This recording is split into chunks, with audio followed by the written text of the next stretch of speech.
What is up, everybody? My name is Chester. This is the home of the Epic Desk and the Night Owl Gamedev.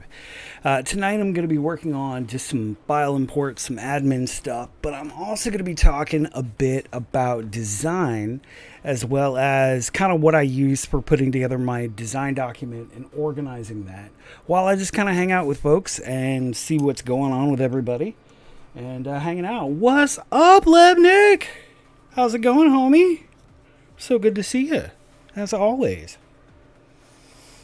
How are you this fine evening?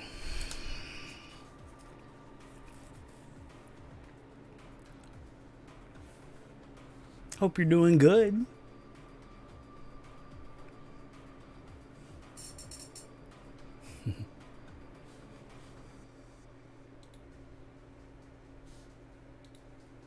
I hope you can hear me okay. Either that or you got me muted. Aw, don't be sick. You're not supposed to be sick. That's terrible. Everybody or just you? I mean, I hope oh, you're better. Good. Lots of chicken soup and burritos and just warm, happy hugs. Like I said, is it everybody or just you? Did you get to quarantine in time?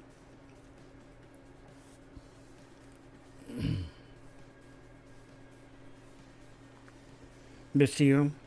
Well, I'm glad the whole, the rest of the household didn't get infected. And I'm glad you're feeling better.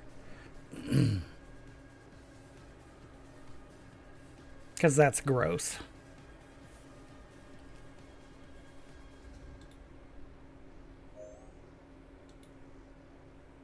Oh my god, Mustache is here all the time!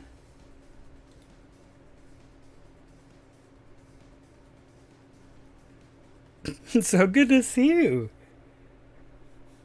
Wow. Hey, whether you show up on time or you're late, it's just awesome that you're here. Always appreciate you coming by and goofing off and hanging out. And that's a fact.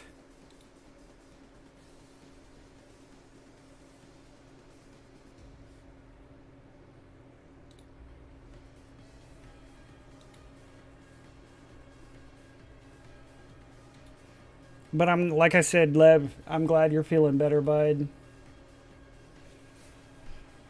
Being sick is gross. And all things being equal, if the world is to be happy with burritos and all, then we just don't want anybody being sick. So it's bleh. Rambling as I am.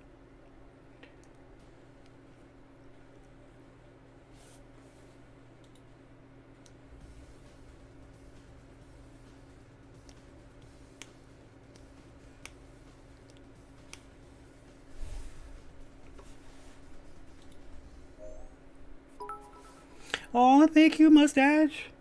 The cheers and the love.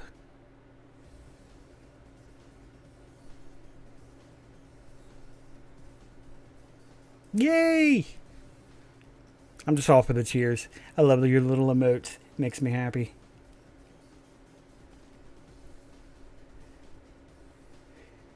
I actually put some new titles together and all kinds of other fun stuff this afternoon.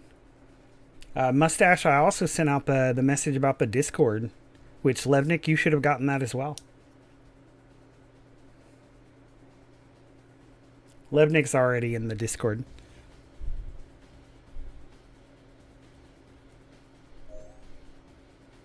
I sent an email to my Twitch subscribers, and it bounced to my mailbox because I'm treated as a subscriber as well. So it should have bounced to whatever email is connected to your Twitch.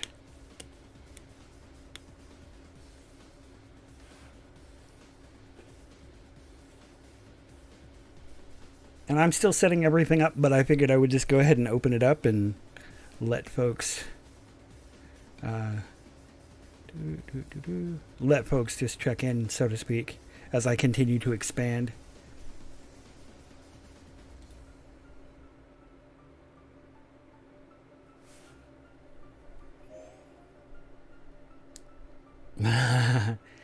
I think it'll probably, well, it's supposed to be whichever one is also attached to your Discord if you have Discord. So whichever one is linked should be the one that is integrated with your Discord so that my robot can automatically assign roles. And if for whatever reason it's wonky and you can't figure it out, then just send me a whisper and I'll send you a private link, an invite link, and I'll set you up with permissions.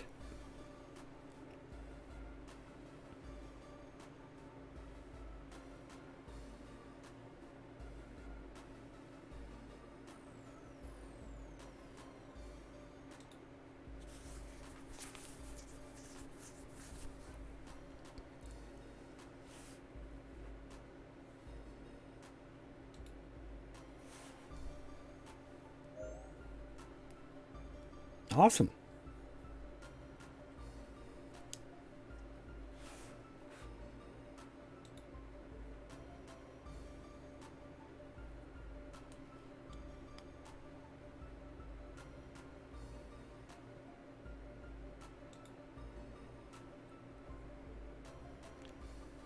Right now, just kind of as an aside, while I'm catching up and checking on folks and stuff, I'm installing a Unity asset called Rewired.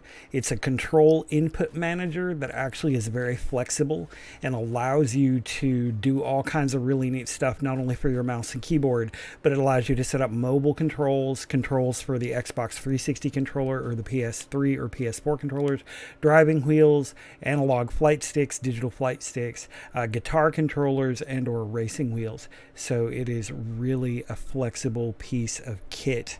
If you're into Unity and you're looking for something to set up a control input manager for your game, Rewired is a great way to go, and it's a pretty flexible solution for $45.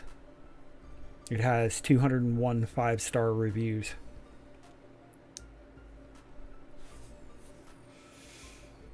I am not going to be using it this evening. In fact, I am actually now about to go ahead and just export this and send it to my programmer as part of a package, as part of what I was working on tonight. But I actually had all kinds of cool stuff sort of in store for folks tonight while I was just kind of working and hanging out. Like I had some independent indie gaming news. For artists, it's Inktober and Blocktober. If you don't know what that is, I'll be kind of talking about that here in a little bit. So yeah, just kind of chill out, kick your feet up, get a burrito warmed up. For those of you, like namely Levnik, who's been sick and gross and stuff, wrap up in a blanket and just relax. We're really happy you're hanging out. I'm happy you're hanging out. Damn it.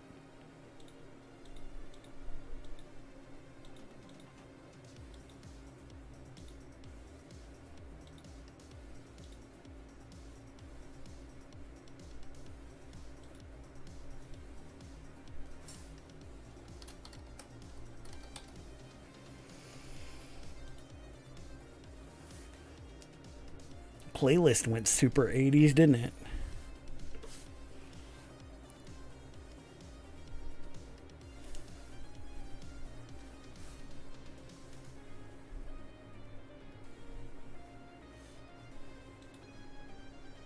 Mr. Mustache has joined the server. I see you in there. Let me check your roles and see if our robot worked. Our robot worked! Yay! Welcome. Yeah, I know. You're waiting to go insane with the memes. Our moderators will be watching you. But for my SQ Project Twitch, I've got a Twitch text chat set up that you're more than welcome to drop your memes into. Dev Diary, I'll be dumping stuff into. Screenshots has a ton of art. I even have a voice channel. I can't promise I'll be jumping into the voice channel while I'm streaming because I don't know if that'll like mess with the sound. We'll have to experiment. But welcome.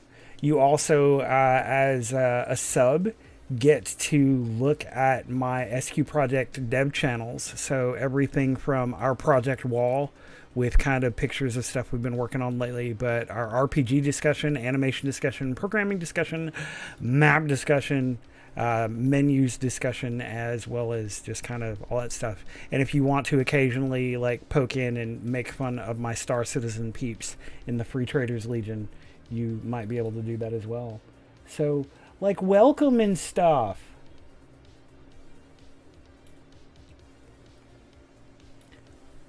As we keep growing, we're going to keep filling out more stuff. So don't break anything. Or if you do, have fun breaking it.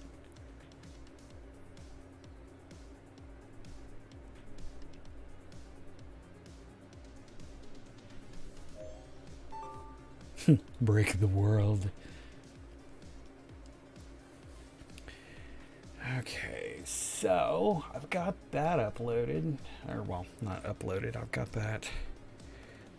It's turned into a package.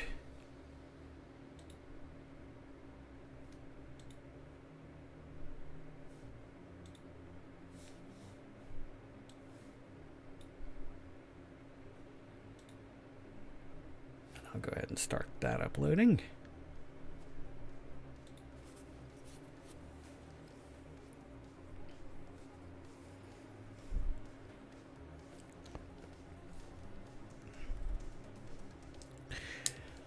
Blarg. So while I continue to push that, is anybody interested in hearing any indie gaming news?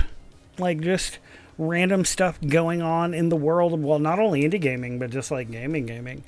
I actually looked stuff up so that I would have stuff to talk about.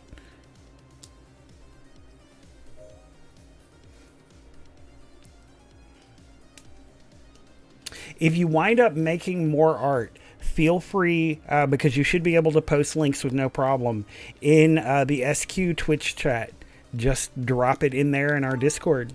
And I am quite certain that when I see it and as I geek out on it, I'll do what I always do and I'll throw it up on the screen.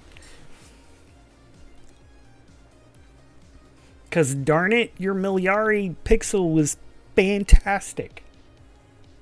I'm still geeking out about that. Like, for real. I'm genuinely, no kidding. Like, it's so cute. Look at it.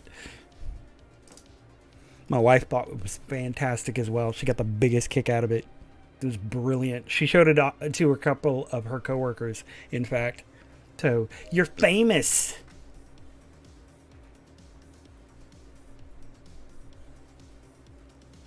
Yeah, you can drop the pics, whatever you like to do. There is a space for us to kind of hang out, as it were. Away from the prying cameras of Twitch TV. Okay, so while we are sitting here kind of doing that, and while I am uploading those, although that is finished, let me copy this really quick and send this to our programmer, Ali Reza, and then I will do gaming news.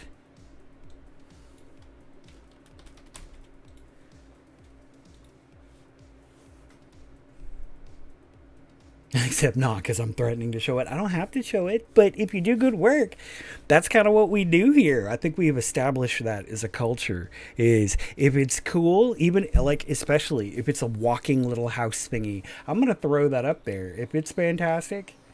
Last night, Lily was really geeking out at your work and just was really excited and wanted to talk to you.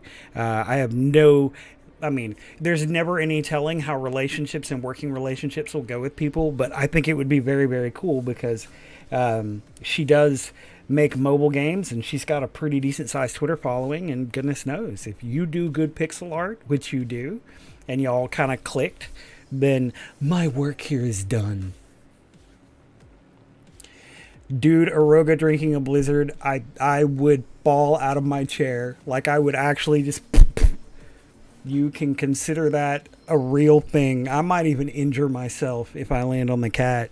But Aroga drinking a blizzard will forever be seared in my mind as something awesome. I'm just going to put that out there. Okay. Hang on. Got to send a message here. Doo-doo.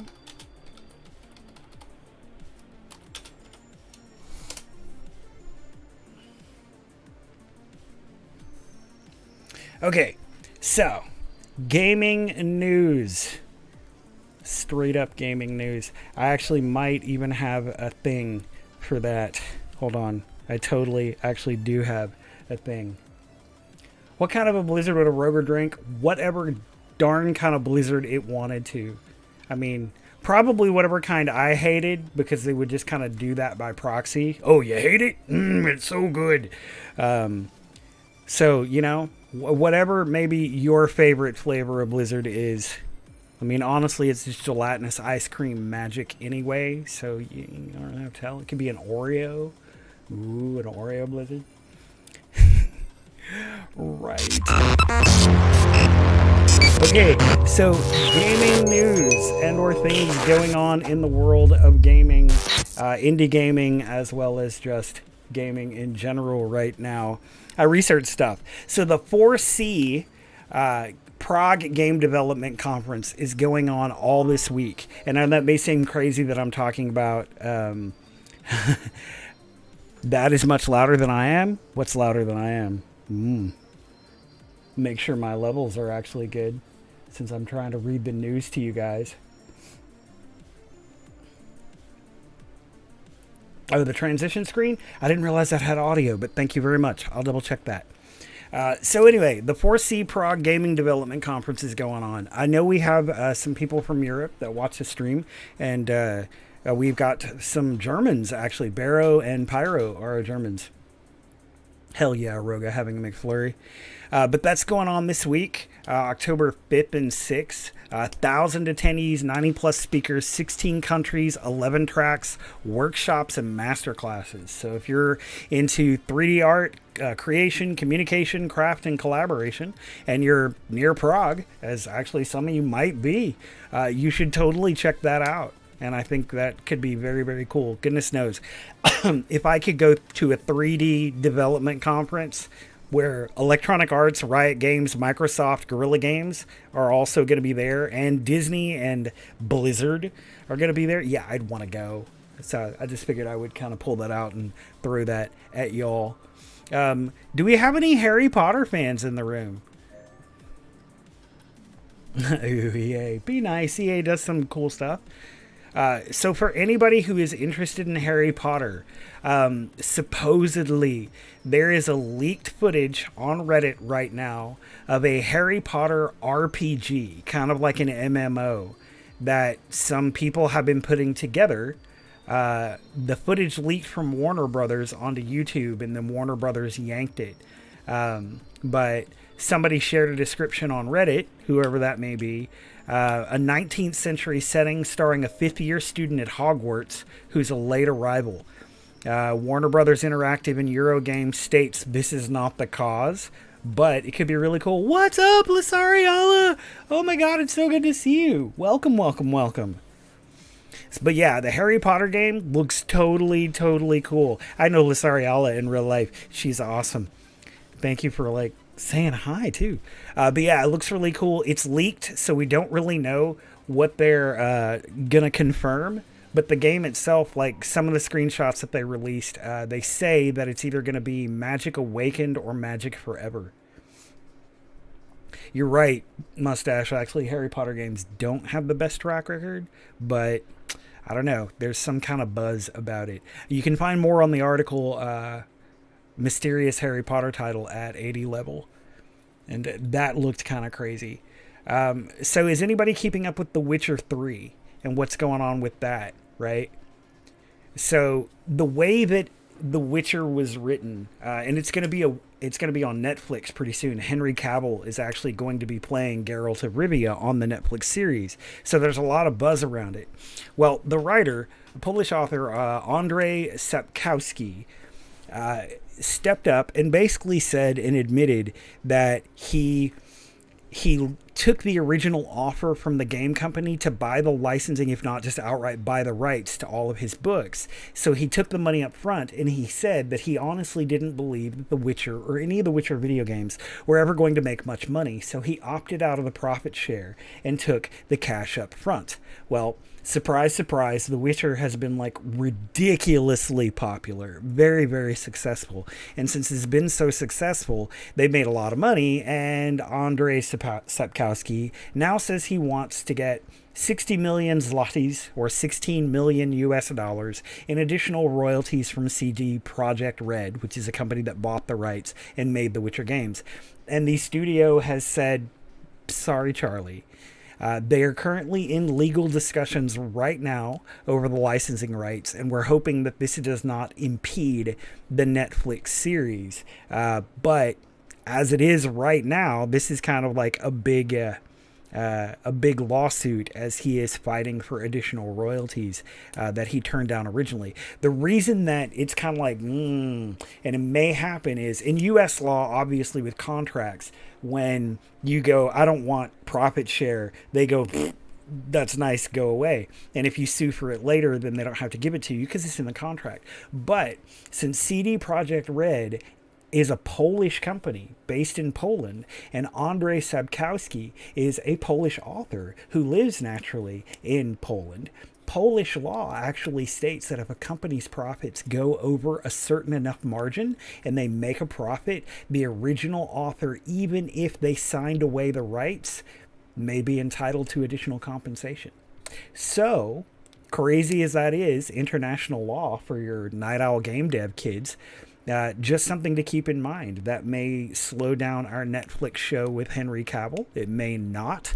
But for fans of The Witcher 3, it'll be interesting to see how that continues to develop. Just so you know.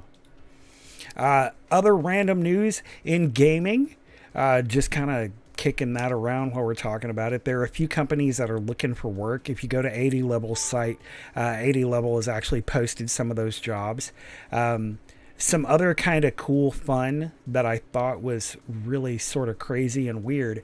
So Google, it's kind of expensive, but Google has released the API to take Google Maps and export those directly as playable levels in Unity. The technology is still really new, it's kind of fresh, and apparently the licensing for it is really, really expensive. But it's actually kind of serious. We are getting closer to having the ability to type in your name and your address, and it spits up a Google map of your neighborhood, right? Expensive as it may be for now because it's Google and they want you to pay for it. I mean, it's their technology, so they have every right to. That could be something that turns into something that's a little more widely available later on. If it's used for AR or VR apps or MR apps, it could also be used as kind of like a form of geocaching or used in conjunction with geolocation so that you can have ads or mixed reality signage kind of tailored designed to your location based on your position on the map. Because science.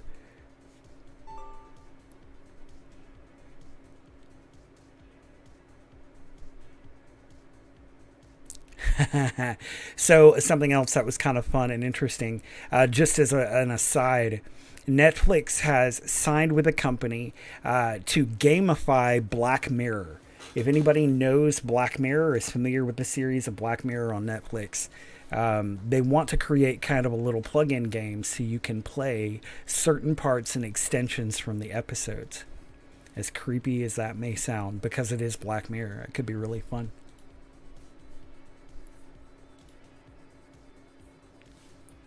If we have any, and I'm almost wrapped up with this because I've uploaded this stuff, so I'm almost wrapped up with the gaming news. But if you guys like this, let me know. I've actually considered kind of doing this occasionally, especially as I'm getting warmed up and people are dropping into the room. Just kind of touching every now and again on game news and throwing that out there and sharing some of the stuff that I read during the day. So I hope it doesn't suck that I'm sitting here doing this. And if it does, let me know and I'll stop doing it. For anybody who uses Unreal Engine, there is a mod that people have been using to build actual games. The mod is called Squad. It's a modding platform, and it's actually been used to build some pretty slick games made by indie studios who have been using this mod engine to create their own either large open area combat simulations or just kind of making other game projects of their own. The tool set itself actually includes all kinds of stuff. If you're into Unreal Engine, it's pretty much got all of the mechanics built in. This game, Alpha 11, was actually built using the Squad mod. And they're talking about it's going to be put out there for effectively anybody who is using Unreal. If you want to license the Squad mod engine and use that to kind of build your own games from the ground up, they're going to be making that available really soon. Another game called Postscriptum, which is a World War II game, was made using this particular mod tool set, and actually turned into its own successful game. So Squad is something, if you use Unreal Engine, that could be something you could be interested in. Alrighty. So yeah, that was my news. I'll try and figure out why that one particular sound file had a lot of audio.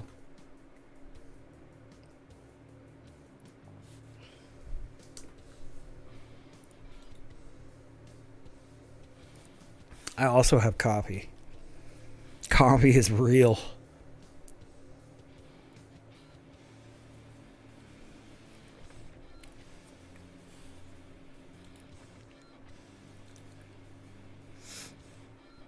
So what's everybody working on tonight? I mean, Levnik is feeling gross, and so he hopefully is wrapped up in a blanket burrito, but is anybody else like making something tonight or busting out with their own creative mojo? I want to hear from you. I love feedback.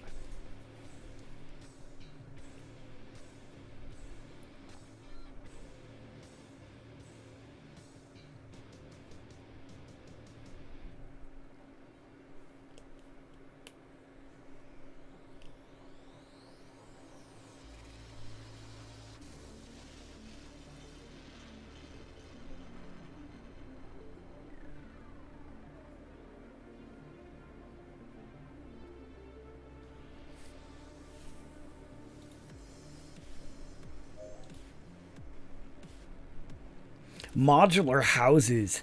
Ooh, Evo, do you have a link for that? Like either that or just kind of a screenshot you wanna put up? I'll throw it up on the screen if you're feeling brave.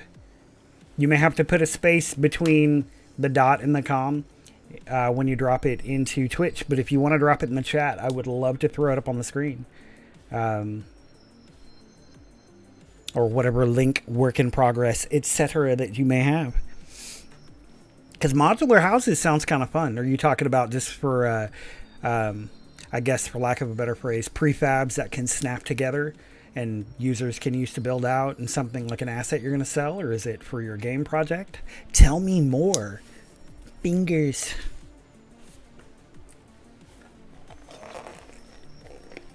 Nice. Do you have any kind of images or anything? Show me your yummy game dev skills. Yes. Blueprint. Unreal Blueprint system looks really cool. I don't have a whole lot of experience with it because I left before they integrated the Blueprint system into UE4. But if you got pictures, if you have an art station, if you have works in progress or screens and you feel like throwing up, I would love to see your yummy game dev skills.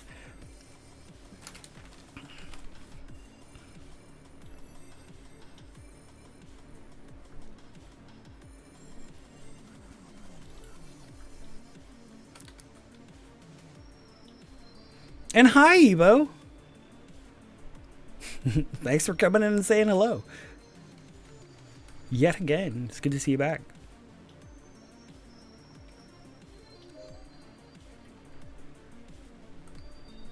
I was gonna say, yeah, I remember. I remember you popping in the other night. So it's been so crazy. So much has happened. Don't hold it against me. I'm still learning everybody's names. We'll be taking roll if everyone takes their seats.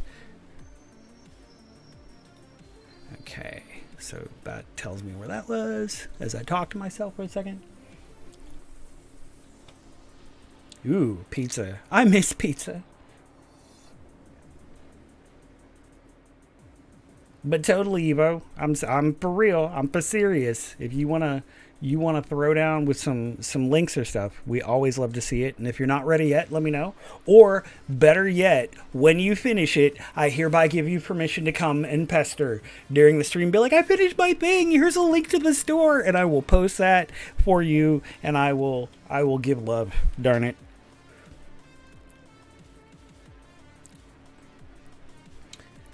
Mustache, are there really healthy kinds of pizza?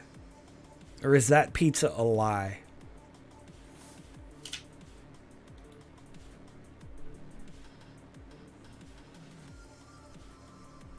Alfredo and spinach? I mean, that's moderately healthy. If it has crust, though, it's not keto. Mmm.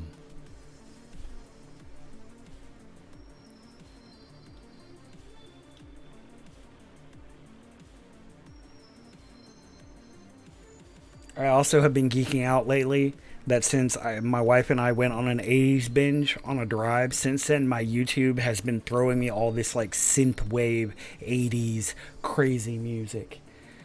It's been fun though.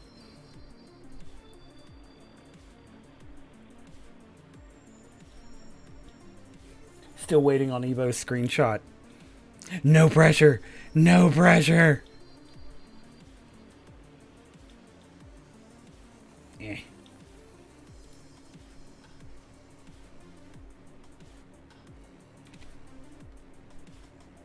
Hello, I'm here to tell you about, well, lizard people.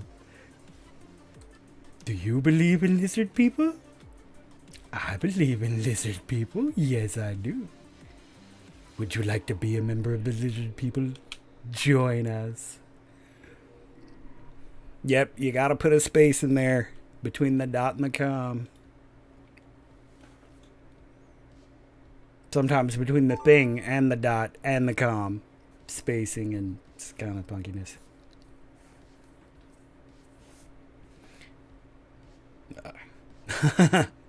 I believe in you, Evo. We will find a way to get past the stringent rules that Twitch has placed on us. Everybody keeps telling me I can enable that to where people can drop links, but I have not seen that, and I continue to look. Nope, we're almost there. It's an adventure. There we go. All right, we're going to Imager. I've had mixed luck with Imager. Like, and I mean that in terms of like infections. Ooh. All right, so we're looking at Evo Stream's modular houses. Nice. Very cool. Well, yeah, it's early, but I definitely appreciate you kind of showing us part of your process and your insight. I definitely recognize the Unreal UI. You can hit a button and it randomizes the house. I see your porch elements as well. Very cool. Our house in the middle of our street. I was singing along with you, Mustache. Roof type, exterior type. Very nice, homie. Well done. I look forward. Bricker panels. Nice. You can change your textures. Yeah. Too cool. I appreciate that. Thank you. I look forward to seeing more as you get more progress done. And for anybody who like wants to see more stuff from Evo streams, go and make sure you follow him. Thank you for sharing. You are awesome. Here, I will even, like, because I can, here, Straight up. I give you the burrito of approval. 2 burritos up.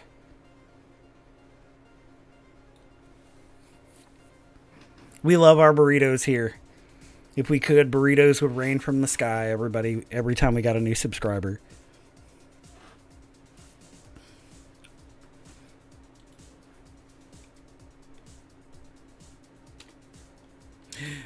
Because we're a fan of the lizard people. Yes, we are. We believe in the lizard people.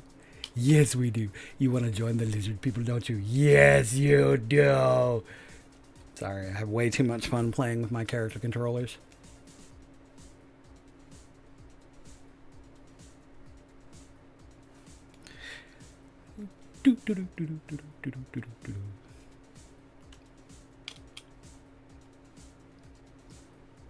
It's half lizard, half lemming. No!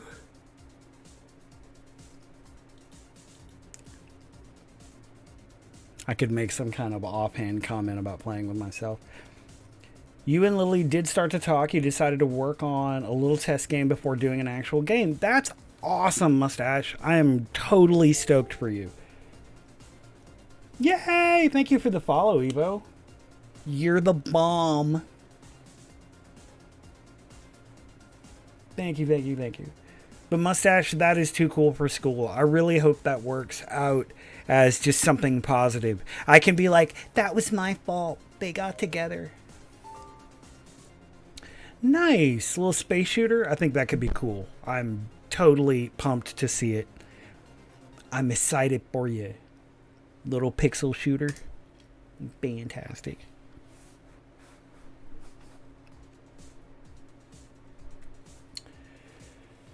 All right. And insofar as my actual work, I know that it looks like I'm just sitting here playing with my character controller and stuff, or looking at other people's stuff, or reading the news, but I'm really working. I'm working so hard right now.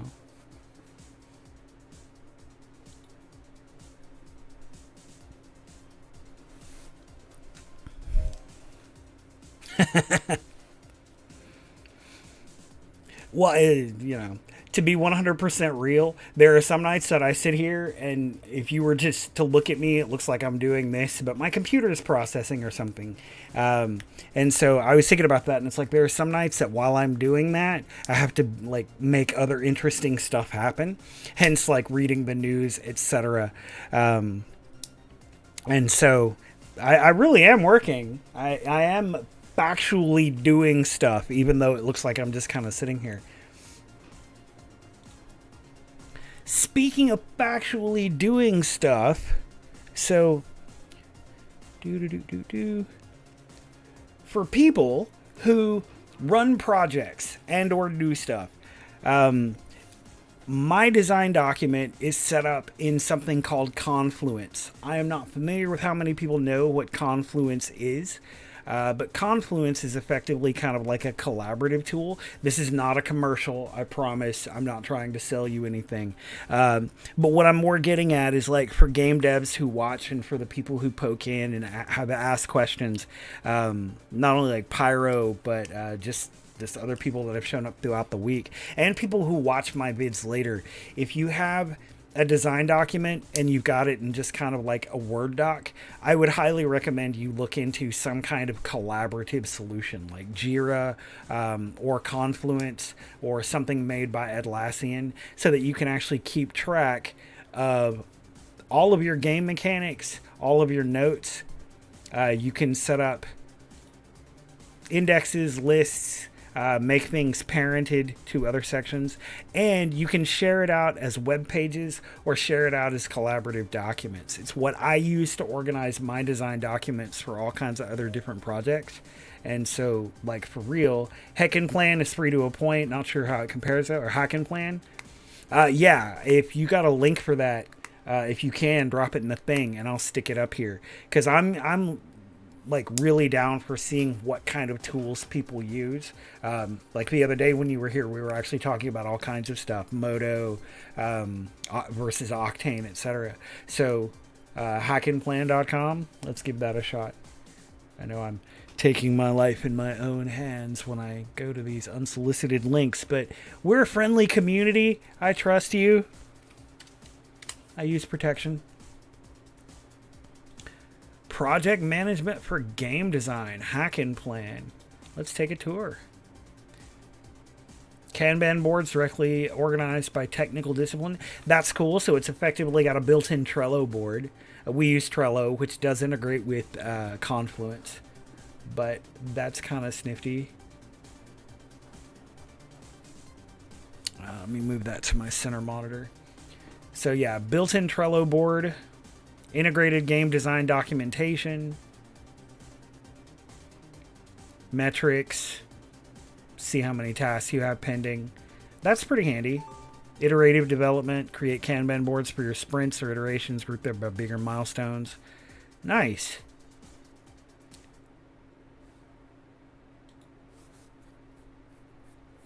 Yeah, Mustache, it works for some sites and it does for others. It just depends on how complex the URL is.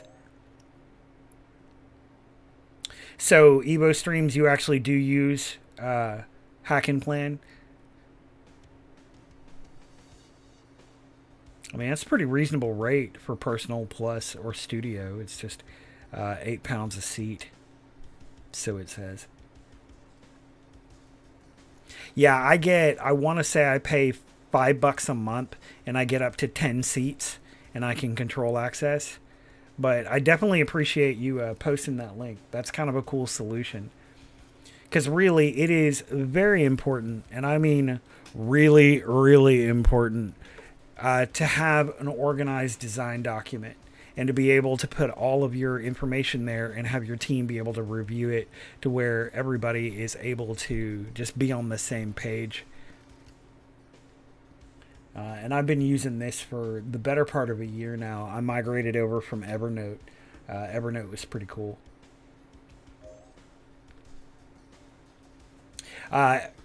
Confluence is made by Atlassian and it integrates into any Atlassian product.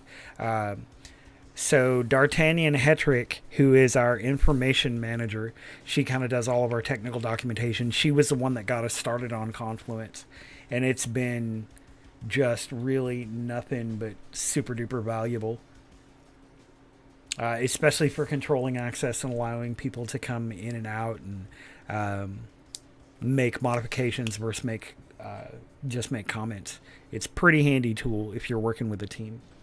But anybody, and I do mean anybody, who has to build a design document, I do recommend coming up with some kind of a solution as opposed to just a Google Doc.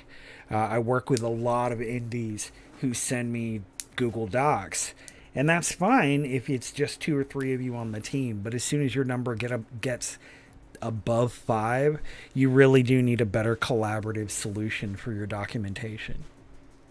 Just as a random note for anybody who winds up watching either this stream or chiming into later, watching the episode later on. Because part of what I'm trying to do for everybody is to, there's tips, there's tricks, there's kind of things that we want to do during the stream itself, and show off like people's work and stuff like that. But I really like the notion of talking about tools, just different things that people use to make neat stuff, right? And what they use to stay organized, because being an indie is hard.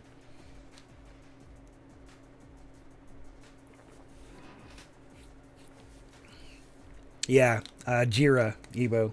A lot of people say many, many wonderful things. And Jira is like a high-level corporate tool. That's when you have a team of hundreds of people that you all want to manage and organize. Like, your project managers just sit back and own the repository and manage access between teams. It's kind of impressive when you see it all working the way it's supposed to.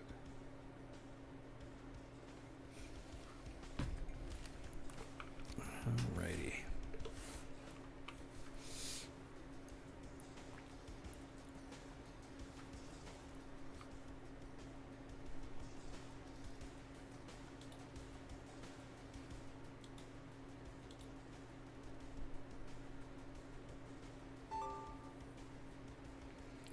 Fluky.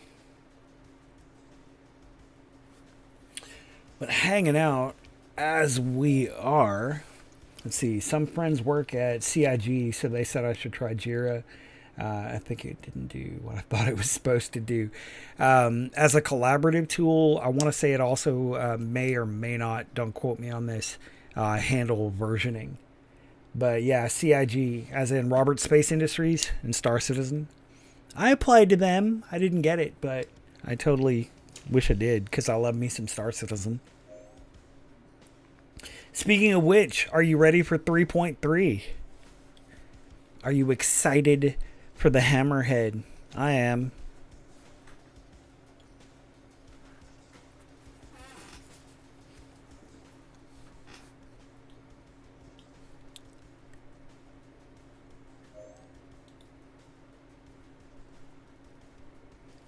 Well, I want to say if you're talking specifically about CIG for QA, you have to be an Evo Cadi first, which means you have to kind of be one of the uh, Evo Cadi to get a job as an actual pay QA.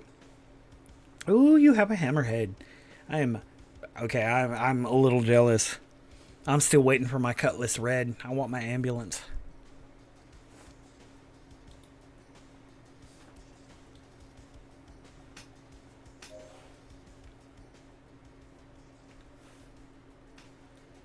Yeah, Hammerhead's a pretty ship. Looks like it's going to be quite the awesomeness. One of the folks in our Star Citizen org has one. Actually, I think two of them have one. And so we're going to do a night where we get together and throw it down. Yes, the Cutlass Red is, in fact, the space ambulance. And I'm stoked to have one.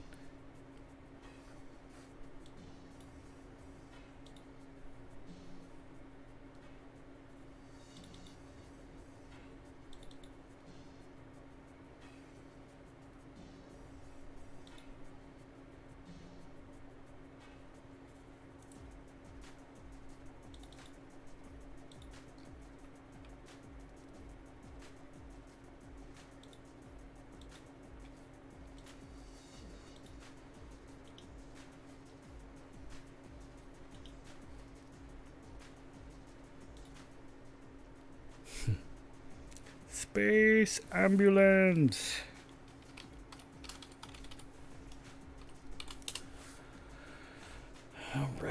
Righty. Now it looks all like I'm doing something again.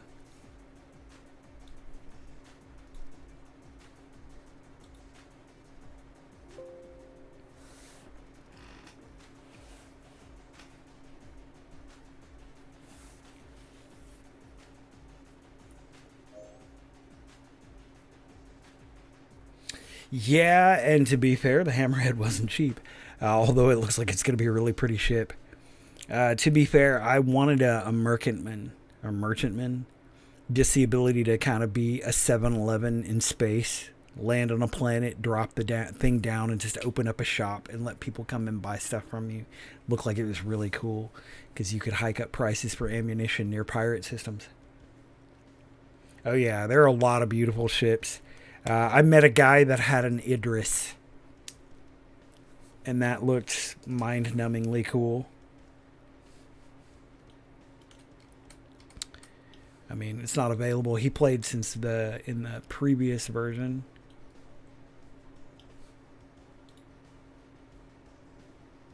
Oh, you have a merchantman? Ooh, I'm jealous. I may have to get to know you in person so we can fly around.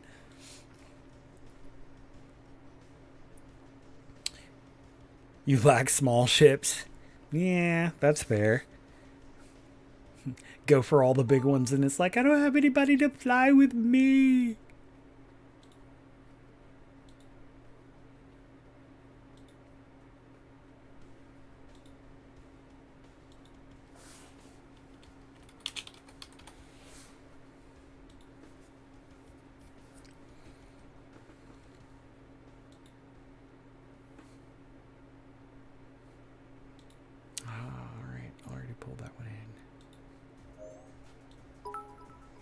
Aw, thank you, Mustache.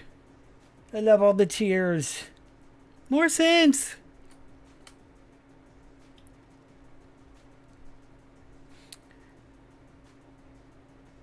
You had to CC it up. Yeah. Thank you for the cheers. Mustache, you're the bomb. Don't mind Evo and I. We're sitting here geeking out on really expensive ships in Star Citizen.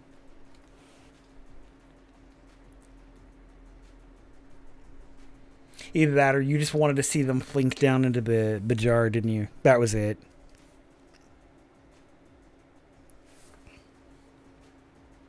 That's what it was really about.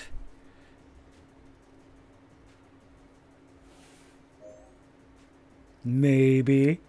I love that. It's special effects. I mean, how cool is that? You get to see things go flinky. Flinky, by the way, is a made up word. Copyright 2018, Myth Kitty Press. Flinky.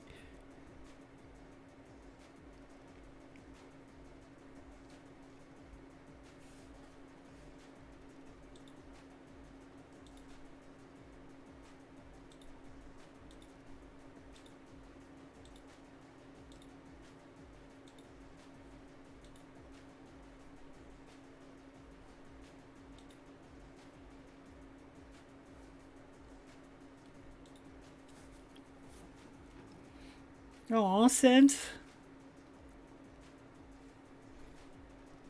I'm grateful for every cheer I get, darn it.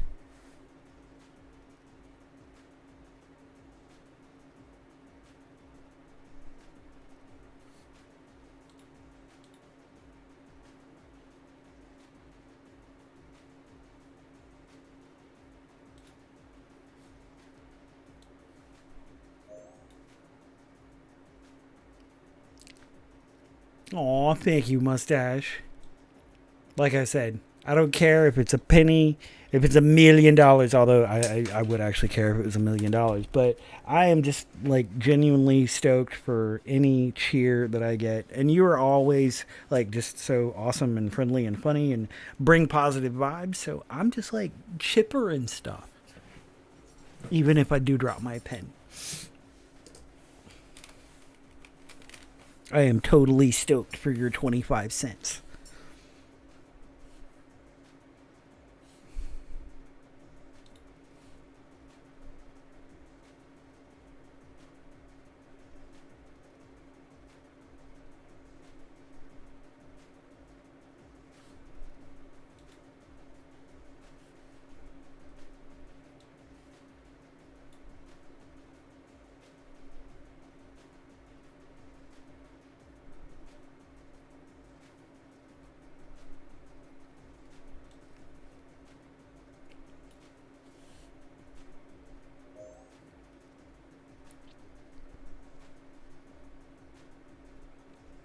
And I really dig that. I appreciate that. Like, I was mostly joking around one night when I was talking about how there were so many nights that I would sit here and just work all night and, like, nobody would show up.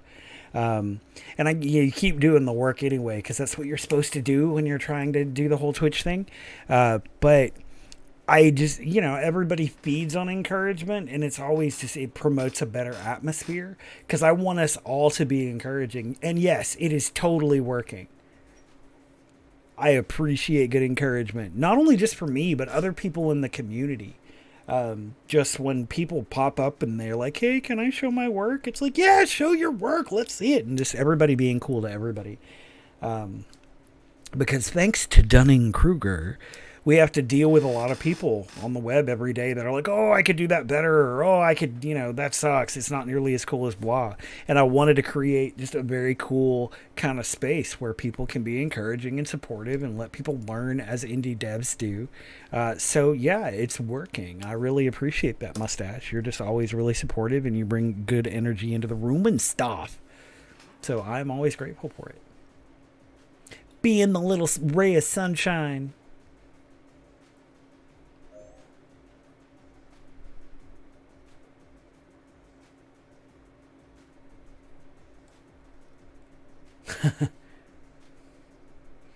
I don't know what that emote is. What is that one? Begwan? Aw. I like it. The little bulldog. That's fantastic. I'm still geeking out about all the emotes. I love all the emotes people have on Twitch. I brought them into the Discord just so we could use them all.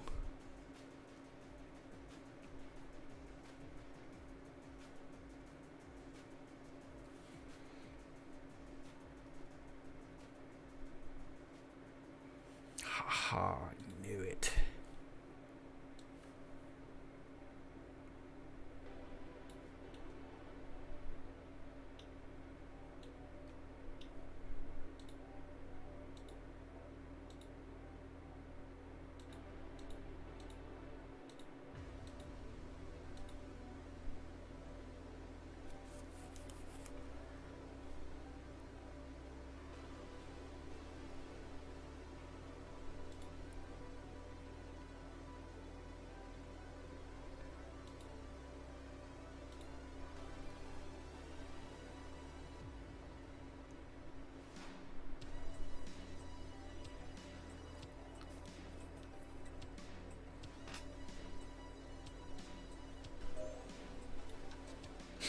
Nom pets.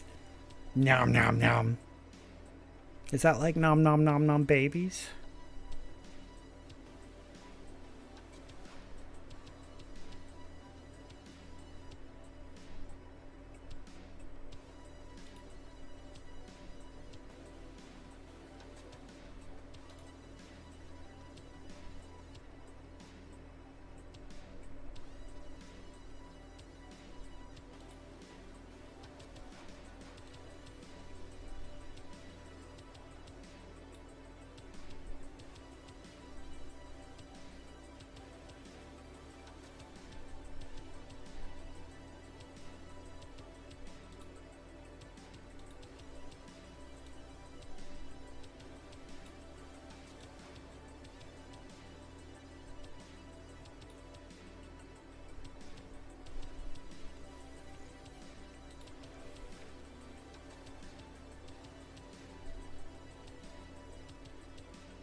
Is there a create preview button?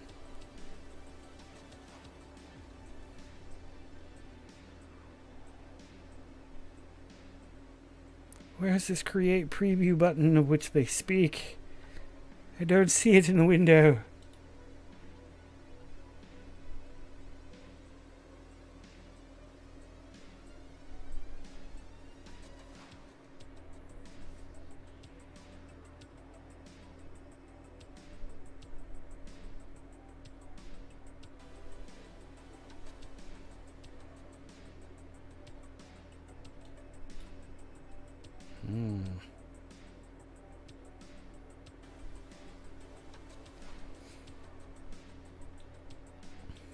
So what I'm trying to do, or at least sit here and do right now, is I'm trying to separate, use a specific tool to separate the arms from this particular character so that later on when I set it up as a first person model, the arms and the head will disappear so that I can stick some first person arms in there.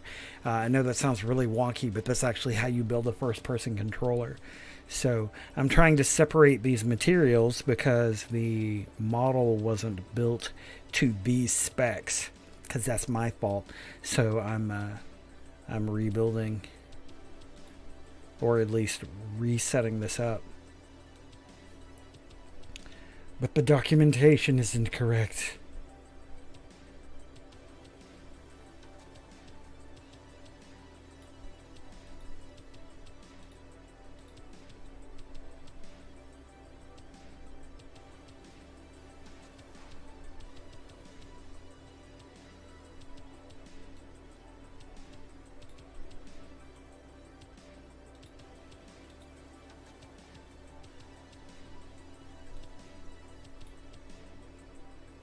I don't know who wants the shoulder binds.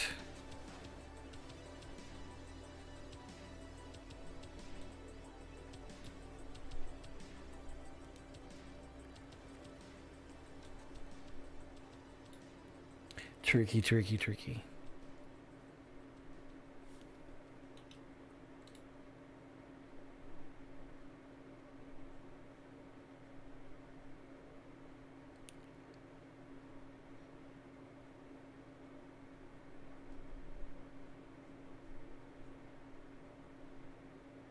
Materials provided.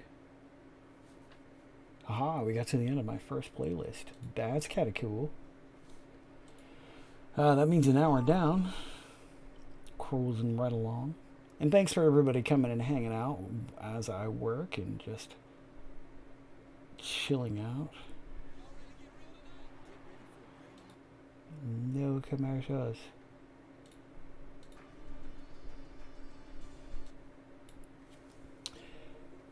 Alright, so continuing to test FPS Mesh Tool. Trying to remember who made it.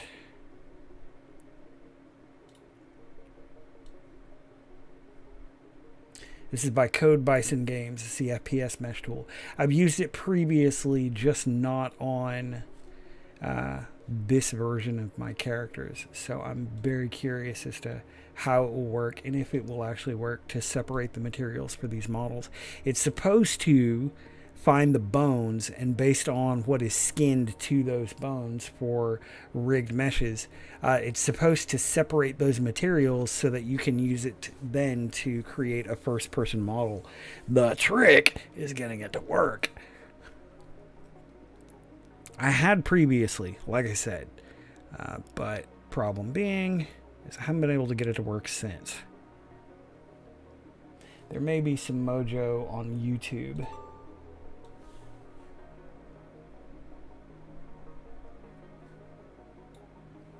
I say maybe.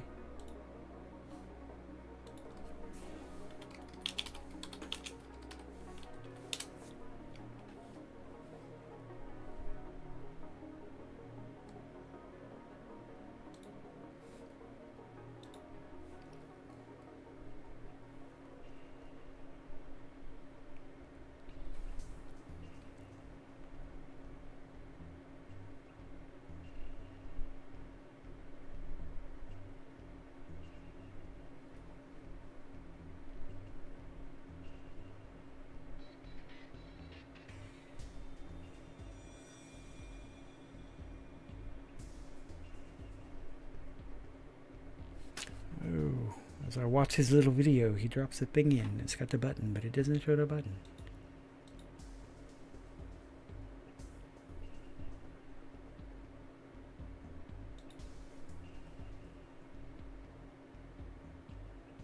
I hate it when that happens.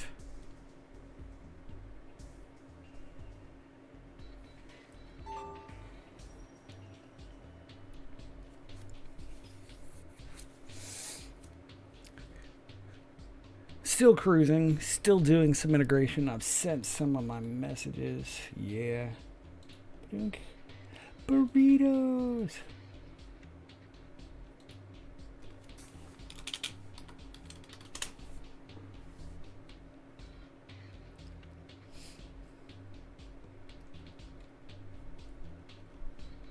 Tis a beautiful thing. I'm still very curious about some of the memes they're going to be dropping in their mustache. I don't know if I should be afraid or if I should be excited.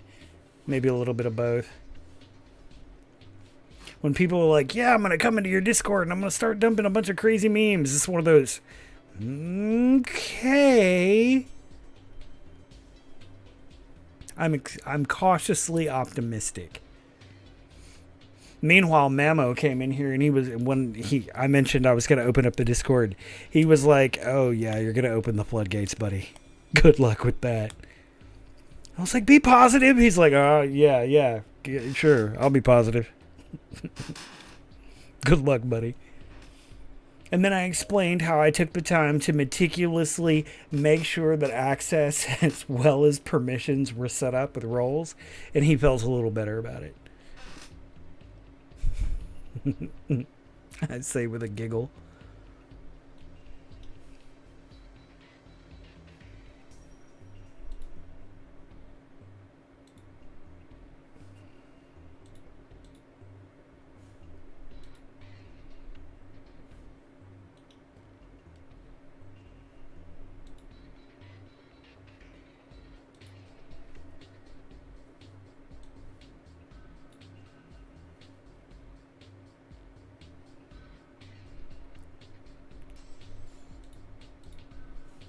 So very odd. I wonder why I'm not getting a preview.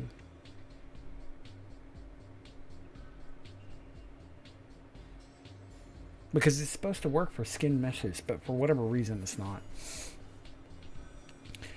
When you say weird pictures, I might require further explanation. I mean, we do have a pretty good tolerance for weird pictures, but nothing pornographic, obviously. I try to stay away from political, but if you have and I obviously stay away from harassment, animal cruelty, stuff like that. I tend to lean away from. But,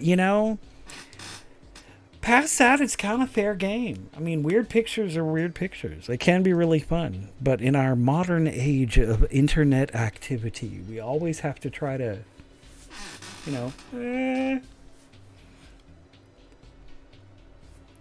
So there you go. You have the caveat. I mean, if you send me pictures of your big toe and it's got like hair coming off of it, I might have to draw the line there. This weird thing about feet. I haven't had enough coffee. Weird fandom pics. Bible Sonic. That actually, you know what? I think I may have heard of Bible Sonic. A whole genre.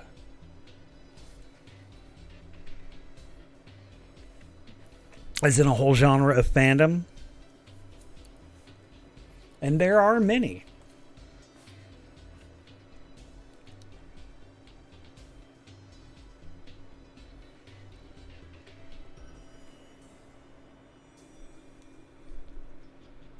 I mean, if that's what you're doing, is throwing out like today's fandom is bronies, I could be down with that because I happen to love like weird obscure fans or fandoms. The people that not only the hipsters who are like, I love this before anybody knew who it was or where it was, but I still love I love this and nobody still knows what it is. Part of the Sonic fandom that will only draw him with Bibles and crosses and Jesus. Wow. All very strangely drawn. As a random aside, that could be fun. I mean, I don't know how I feel about it. But it could be fun. And goodness knows, like, I have friends who are furries, and it's like, hey, more power to you, No, I'm not going to judge. Let your freak flag fly. I got friends who are bronies, and it's like, even better. But, sometimes some people come to me and they're like, I'm into... I really couldn't... I was going to say something about clowns and midgets. And I just kind of... Okay. I don't judge. But okay. And then I just kind of, all right, people love what they love. I mean, there is like, if you know what slash fic is, basically it's fan fiction, but it's usually gay fan fiction, where the main characters wind up hooking up. And I have a lot of friends, actually I can't even say a lot of friends, who have read a lot of slash fic. Mamo judges harshly. I believe you. If you want to drop an example of the Bible Sonic, that could be fantastic. I can't promise that I won't find it offensive, although it may be hilarious. So we'll give it a try. I mean, are you an avid Bible Sonic fan, or are you showing me this because it's like, this is just strange and I have to share because it's in my brain now? Because I don't want to be like, okay, that's bizarre and strange, and it kind of gives me the heebie-jeebies, and you'd be like, but I love it.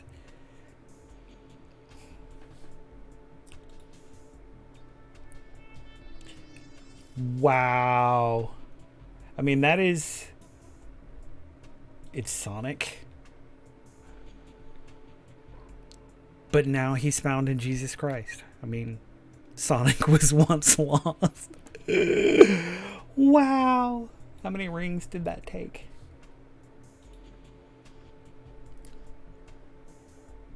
It's too much of a burden for one person to have. I think you and my friend Tracy might get along really, really well. That is definitely odd and unique. Like I said, I don't judge because I know that people love their fandoms, but occasionally I look at stuff like that and go, huh. You've got a really good one? Okay, bring it on. Oh, Mamo, I know you have seen far worse things on the internet lately. Wow. That is, that's definitely something.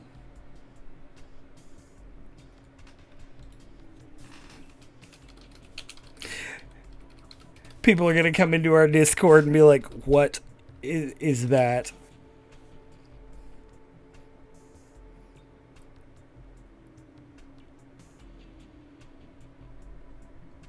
Are you proud of yourself, mustache? I mean, you should be really, because that's definitely kind of magical. They are weird. Fun, but weird. I might have to ask you to drop like 7 or 8 other weird but non-Jesus related fan things, just so people don't walk in and go and just walk back out. I'm sure you have more available.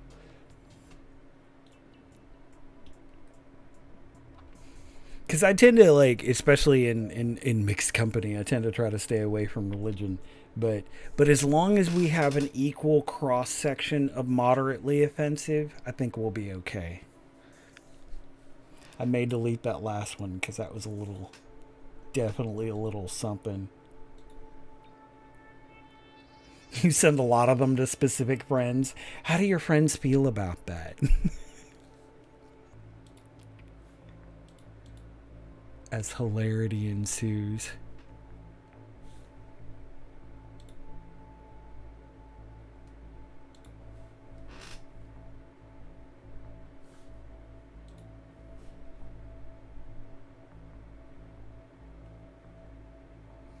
And to be fair, I have a friend of mine, like I've got a friend Jeff, who has an entire collection of those, just like really bizarre, weird things just found in the dark, weird corners of the internet.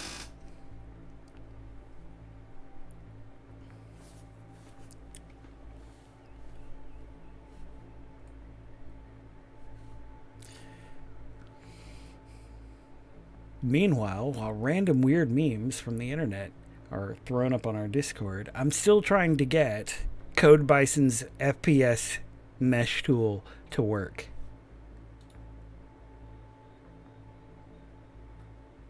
Let's see.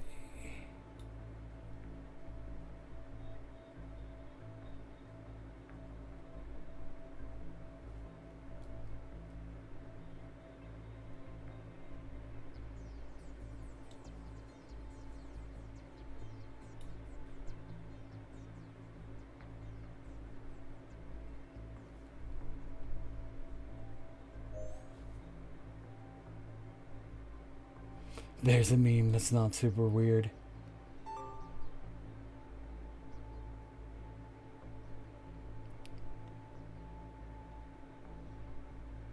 Okay, maybe I'm dense. I get one. I don't get the hands.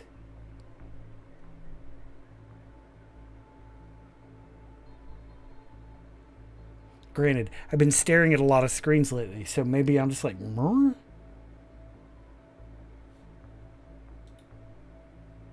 Yeah, if it, let's see. It's lost, but with the old cartoon hands. Lost.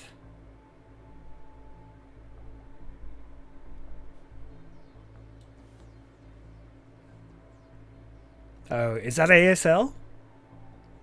American Sign Language?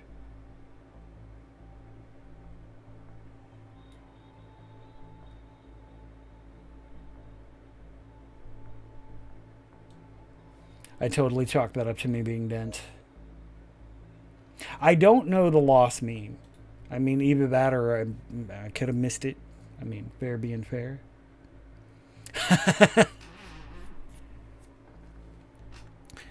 Maybe not drown, but 2 or 3 could be very appropriate.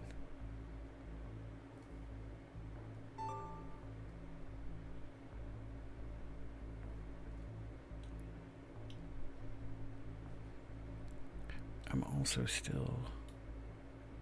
Why is that not letting me populate that? Okay. Abs Warrior, what's up? Thank you so much for the follow. I appreciate it. We're just kind of doing some work tonight, and I'm experimenting with tools, but we're also hanging out and doing stuff on our Discord, so I appreciate the follow and you coming and poking in and doing the magical thing that Abs Warriors do.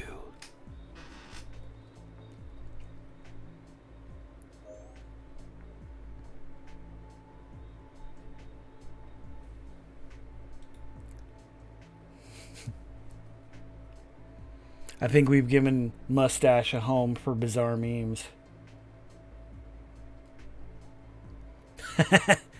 Only a little. I'm still working hard. It doesn't look like it, but I'm totally working hard.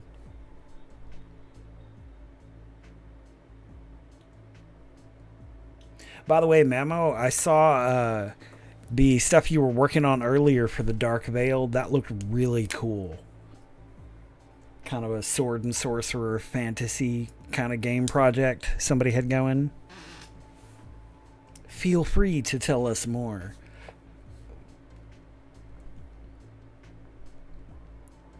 Don't make me pull up a video. I'll do it.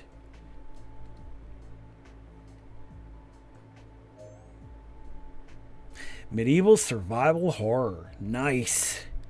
Is that from another indie troupe?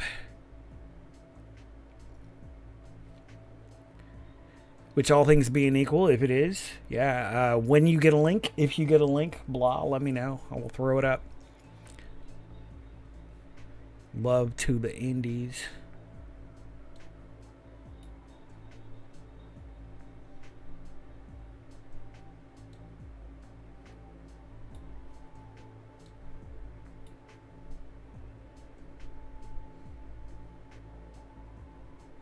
How very odd.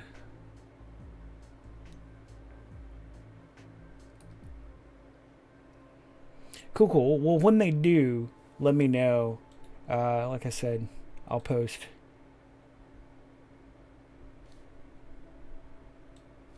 Okay, so the Bob Ross, the cute couples. Whoops. The Bob Ross cute couples in costume. That's actually brilliant.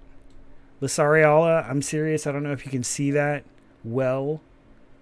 It's 2 costumes. One of them is Bob Ross, and the other one is Bob Ross's painting. You need to make this happen for Halloween. Lissariala, if you're still in the room, I'm talking specifically to you with the Bob Ross character, and have a whole bunch of little Bob Ross paintings running around behind you. It could happen. That one's fantastic. Aww, tiny kittens. I actually know an artist that used to make those. That's happy. Does that cover up my... Sorry.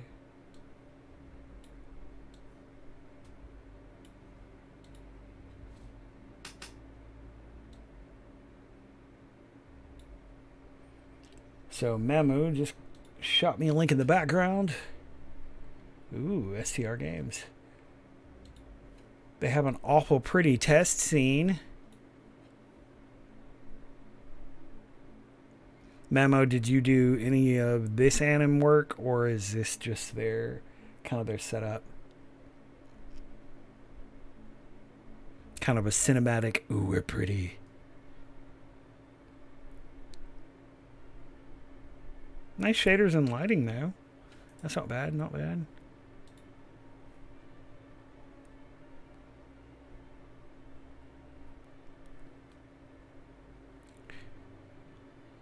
And this is STR Games. This is their project, The Dark Veil. Their animator went MIA, so Mamo is picking up the slack. Very cool.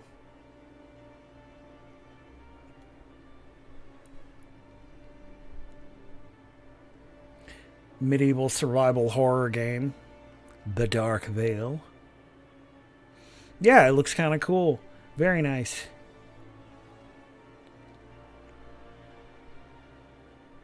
I look forward to seeing more from them and about them. As you get more information, just let us know. Especially as more of your work gets integrated into the game. Um, Too cool, too cool. Had to redo everything from scratch. Well, hey, that's still a good contract. That's a good book. One would hope.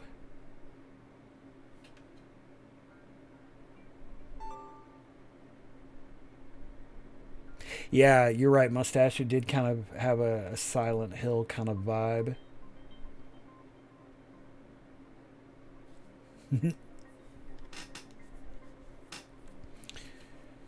All right, so while we're sitting here kicking around other details and showing stuff that Mamo is working on and other projects, I'm still sitting here trying to use the FPS mesh tool from Code Bison Games. I'm not having a whole lot of luck with it. I don't know if that's my fault or the uh, the mesh's fault.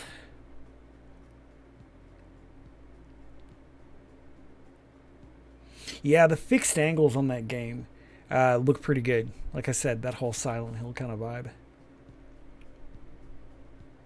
I like it.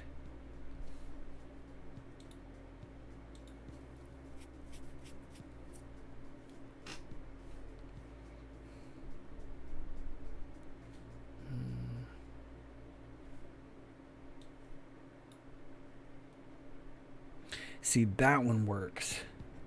That has a create preview, and that works exactly like it's supposed to. Oh, forearms. Okay, hang on, hang on, hang on.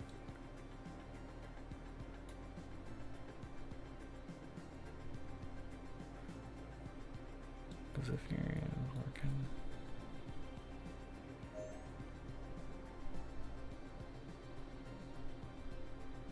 Haven't seen any creatures or anything, so don't know if they have any ready. So just working on the PC right now. Much shorter list of anims than the SQ. Yeah, yeah. We were just trying to be thorough. And you still wind up missing stuff. Go figure. Or should I say, I still wind up missing stuff. Go figure. Squinty stare.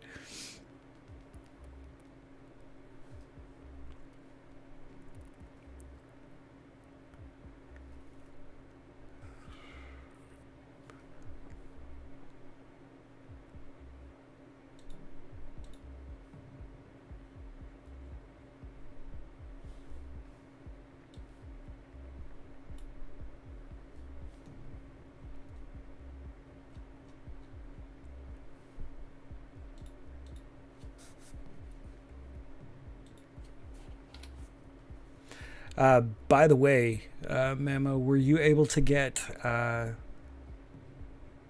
the issues with the human fixed and sent back to me?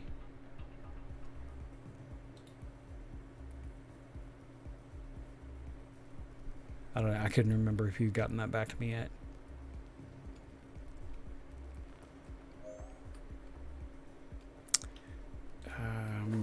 Let's see.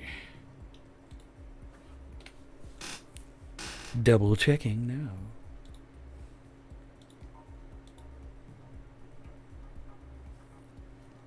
Okay. Yes, it looks like you did. Thank you.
Sorry, digging through the rig to see if I can set this up right.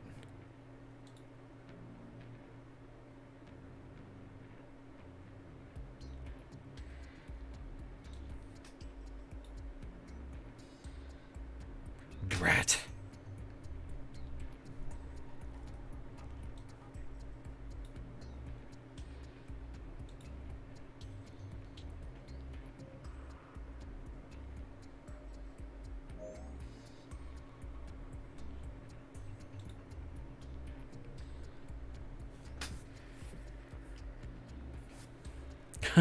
Bad tattoos. Wow.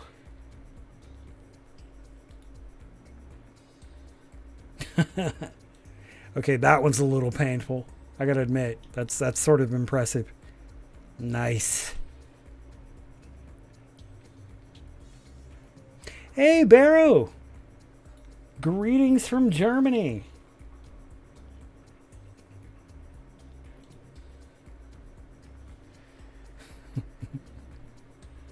The SpongeBob one, a mustache is kind of crazy. That one's a little scary.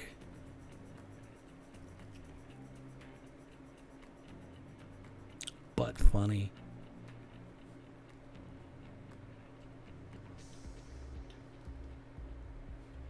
Why is that not working?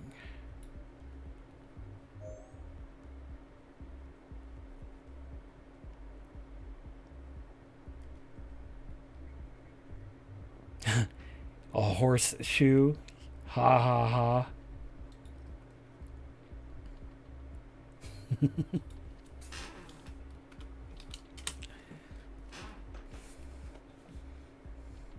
Mein Lieben.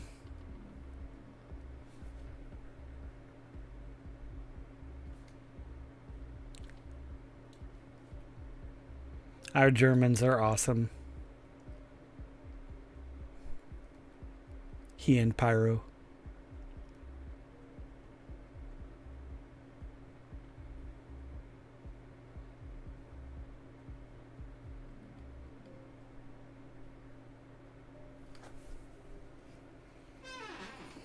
Alright, so I'm not having much luck with this, and I don't know why. I'm plugging in the other model, and it sets up like it's supposed to.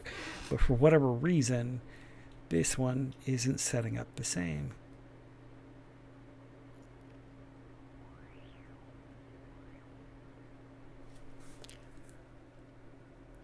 Did you use a different kind of rig on this one, Mamo? Or did you use a different tool for setting up the rig? The reason that I ask is because of the bind head. No? Pyrian is set up in pieces, but the human is all one mesh. Right, and that was actually part of what this tool does, is it separates those parts of the mesh. The issue is that when I plug in the Pyrian, what I'm supposed to be getting down here with the create preview pops up, and its head, left arm, and right arm, its binds show up, and those show up correctly. But whenever I drop the human in, it's not setting up correctly, and I don't know why. And I'm looking at the hierarchy, and the only difference that I'm seeing is just the underscore int. But other than that, the structure is exactly the same. So I don't know if that's what's triggering the issue or if it is something else. Because it shouldn't be.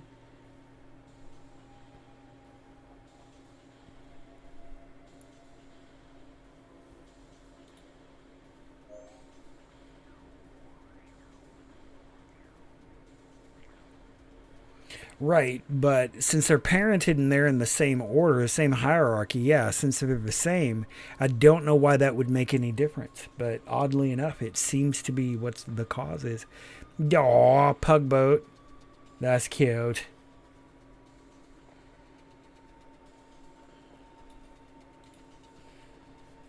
Dorky, but cute.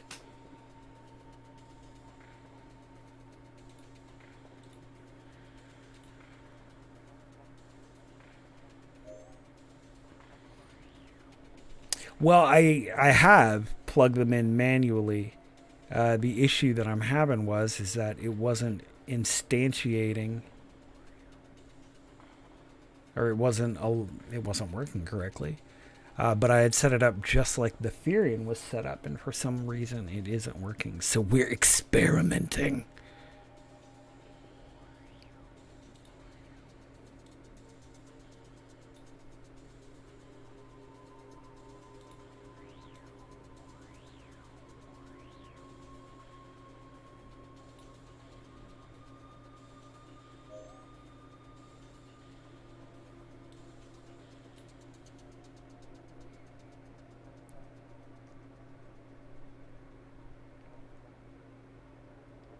Yeah, and I see the binds. I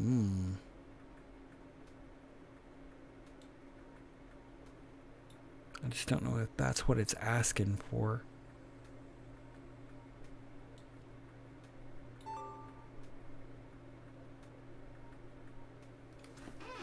Like I said, how it's set up is a little tricky.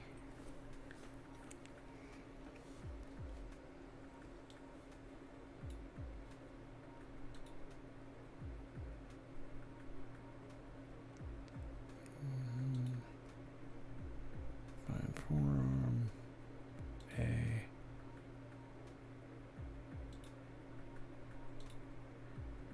That's weird.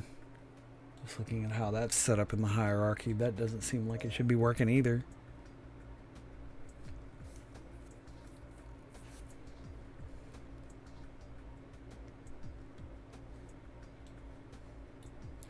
Noted. We'll try that now.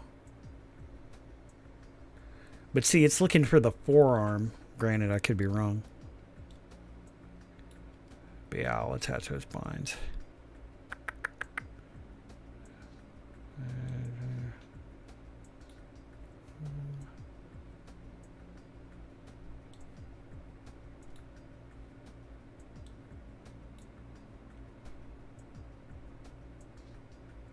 Nope, still doesn't want to instantiate. That's weird. That is technically... And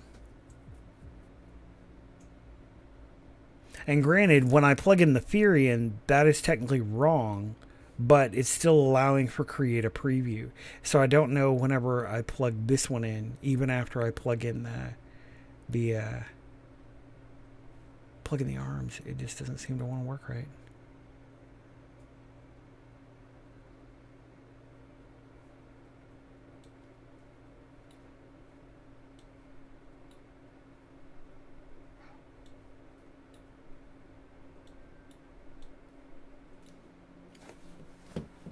Buddy. God.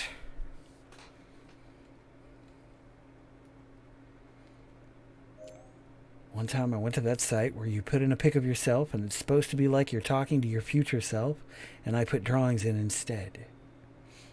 Oh, hey, I didn't even notice Ferric snuck in here. How's it going? Welcome, welcome. And see, Mustache is over here like saying hi for me and stuff. If you want to throw the results in there, Mustache, be brave. I believe in you.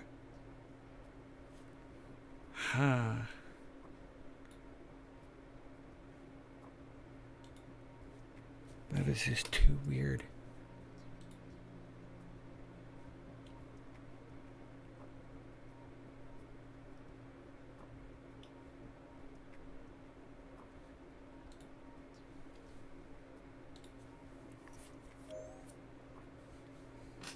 Hey, what's up, Abotics? Good to see you. Welcome back. Thanks for coming and hanging out again.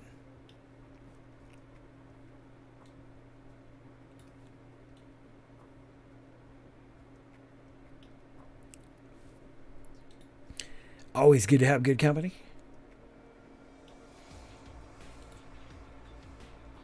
Okay, I don't really think that this is the problem, Memo, but I'm going to go ahead and give it a shot anyway. And I'm going to go ahead and create a mat for this suit and see if that's actually what is prohibiting this from working. I know that would be really, really dumb, but sometimes with tools that you get on the asset store, these things just happen.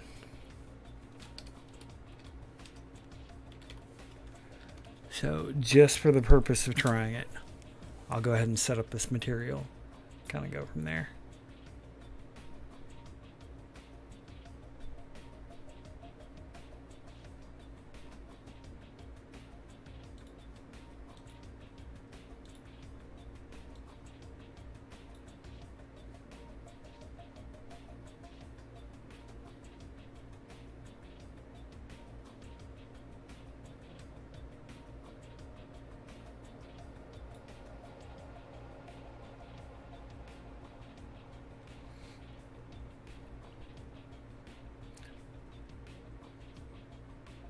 So, Robotics, what are you working on tonight?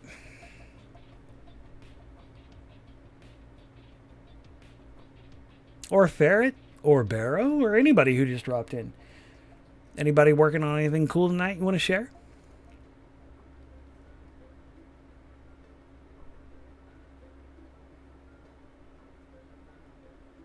We're always excited to see what stuff we're busting out with.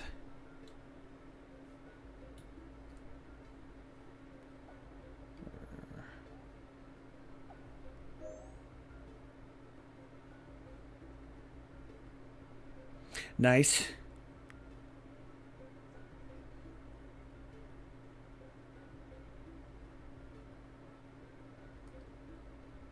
Yeah, we always dig, like I said, seeing what people were working on, but also just kicking around stuff, talking about tools.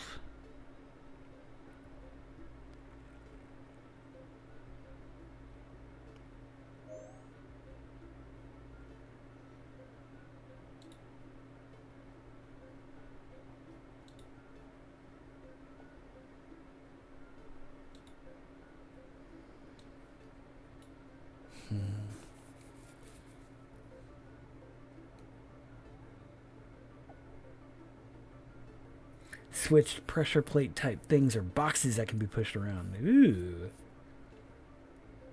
That sounds fun.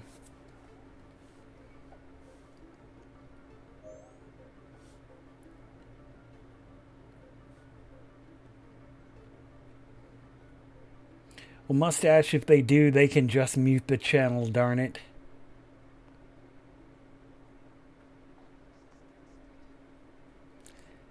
That's what it's about. Goofy stuff. Darn it.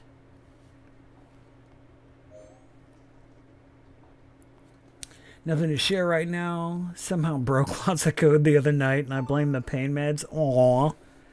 I hope you're feeling better, and I hope that the brain is clearer tonight, if nothing else.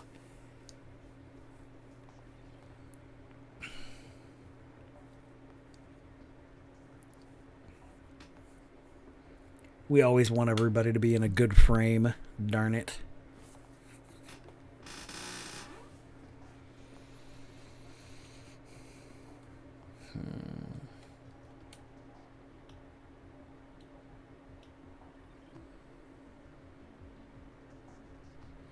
And Ferret, are you able to roll back? Do you have any kind of versioning set up? Either through Git or some other form of version control?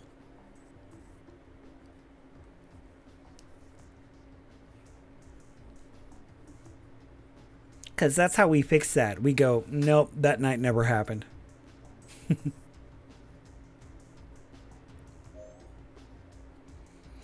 Ooh, okay. Well, since we're sitting here talking about tools, if I can be helpful, are you familiar with Git?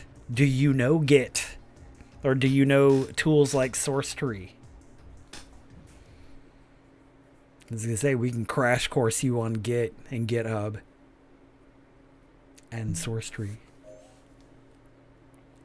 Okay, well, in that case, first things first, since we're talking about tools, let's go to Git. All right, so GitHub is a software development platform.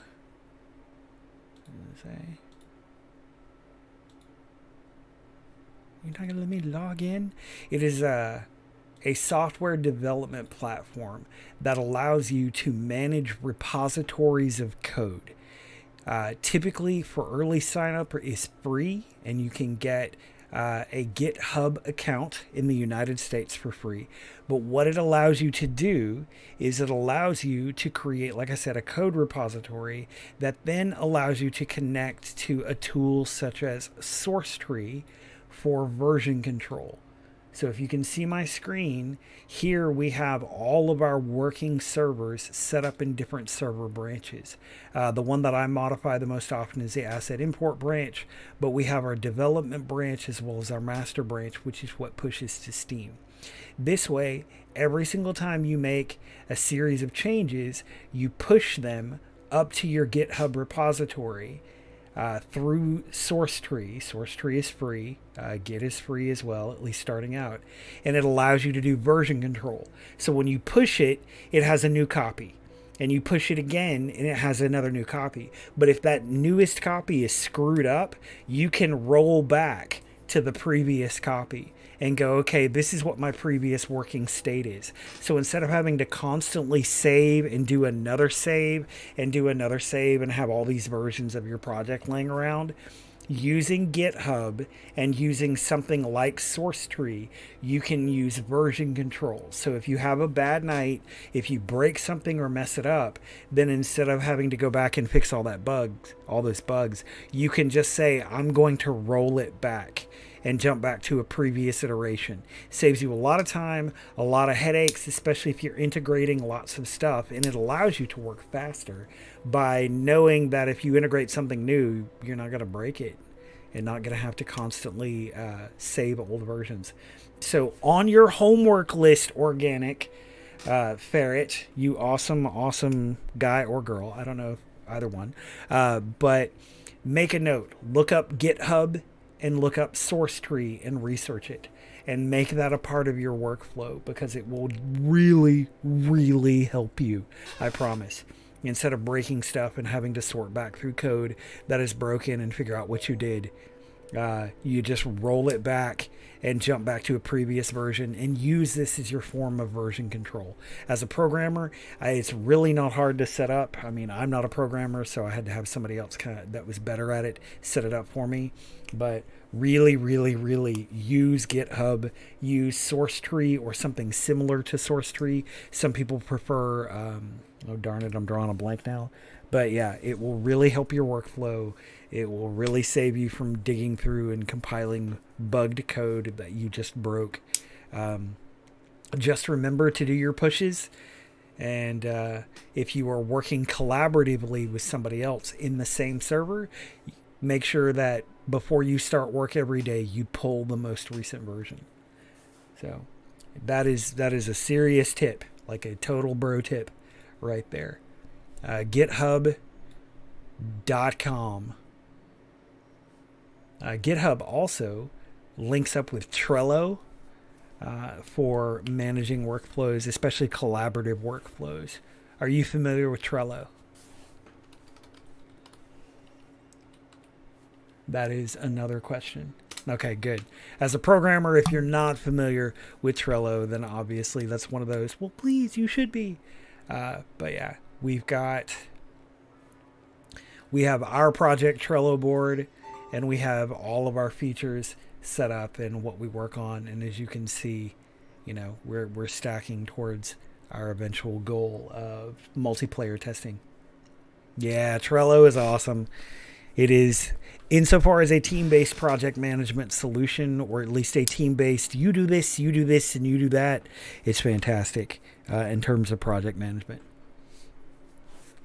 And Confluence, which was what I stick my design document in, like I was talking about earlier, Confluence can be integrated with Trello, and you can put your Trello board in it, or you can set up other kind of you can set up other timelines that work very similarly to a Trello board, and you can manage your calendar through that. So Confluence is also a very, very good tool to use in conjunction with your Trello. And that all actually works with Jira if you use Jira, or You can just use Confluence and Atlassian. So yeah, for serious, Ferret, if you if you want to look at a good versioning solution, GitHub is a really good bet, and a lot of people use it. I mean, a whole lot of people use it. You just have to figure out what your front end solution is, which is what source tree is.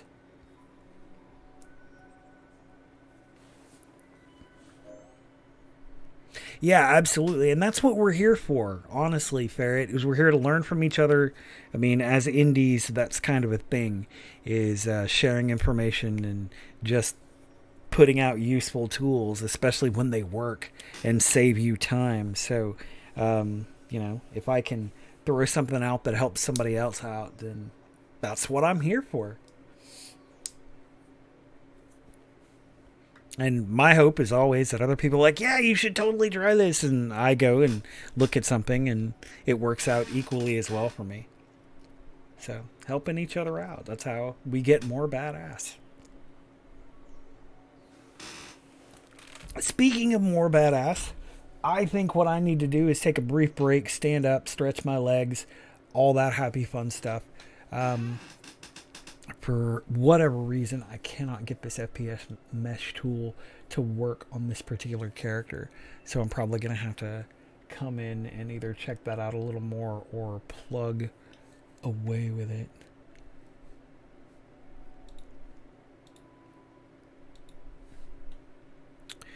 But anyway, rolling right along. You guys feel free to chat amongst yourselves and or blah. I'm going to step out and take a brief break as Mustache continues to drop weird memes into the Discord. Love it, love it, love it. Those last two with the inverted faces are really strange. I'm not going to lie. But I will be back in just a few minutes after I stretch my legs, take a brief break, and then come back in, grab my coffee cup, and get myself some more coffee. Thank you guys so much for hanging out. You rock my face.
Something.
Okay, back again. As I continue to putter along. So here's a question. Is anybody doing anything for either Inktober or Blocktober? That is a question. If you don't know what Inktober is there are some 2D artists, people, illustrators, comic artists, etc., who are doing one illustration per day. Just kind of a quick sketch or something. Blocktober, Pyro, good to see you, by the way, is for level designers. It is people blocking stuff out. Here, let me jump to my Twitter, actually, and because I retweeted earlier, somebody was doing something for Blocktober. Blocktober is literally doing level designs, just blocking them out and creating really spiffy kind of level designs just in your blocking phase and kind of showcasing the work. And Inktober is a thing too, apparently. Well, I would argue that this is just a creative time of year. Yeah, Mustache, it does take a lot of work. Inktober doing an illustration every day.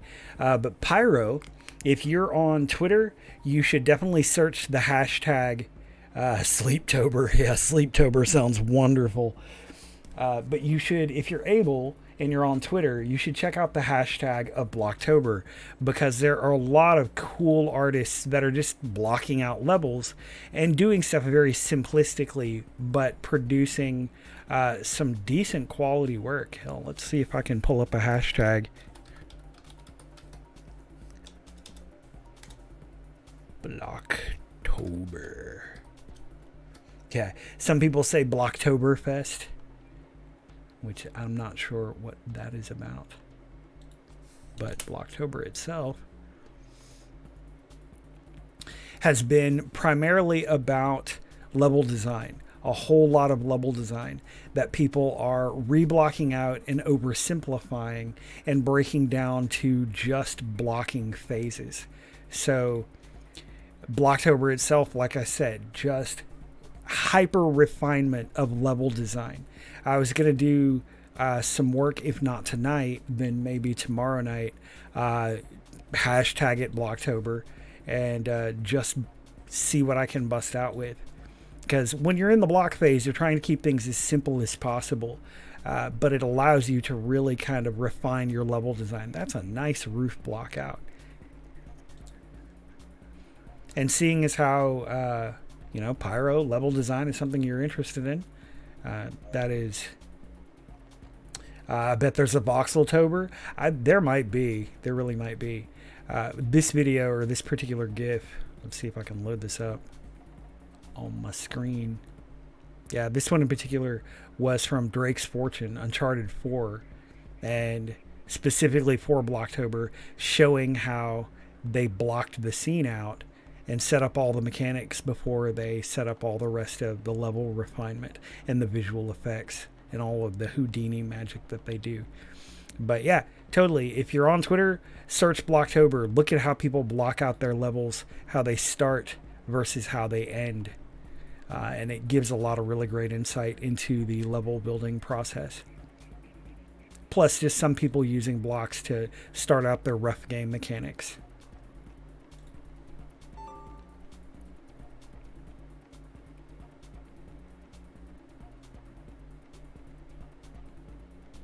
Because Twitter is a thing. It's real. And Blocktober is a thing. Just like Inktober is a thing.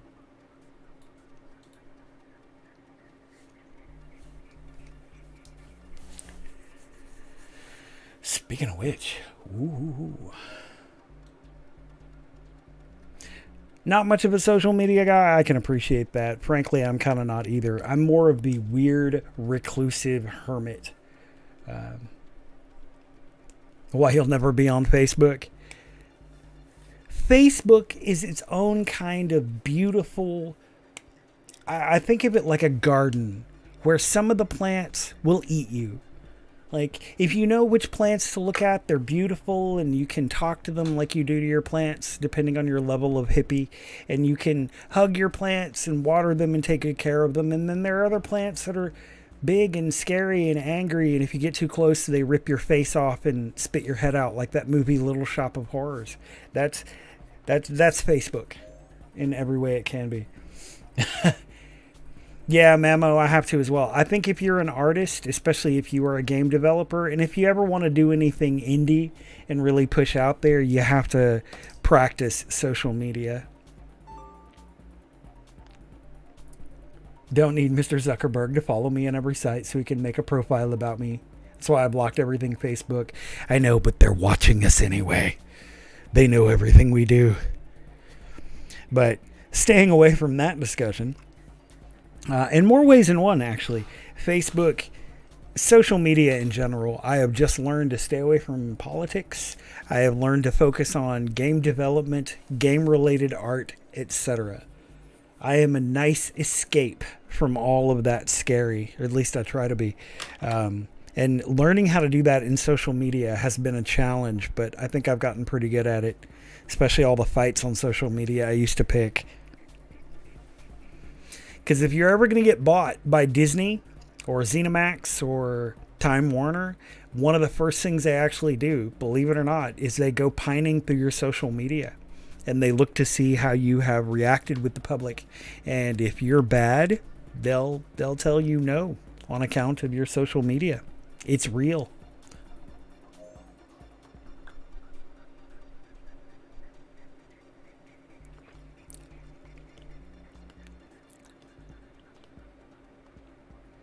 Right, Pyro? If you don't use them at all, then even better. You're like, I'm a ghost. As long as you don't have some old, angry, poetry-filled live journal account tucked away, you should be okay.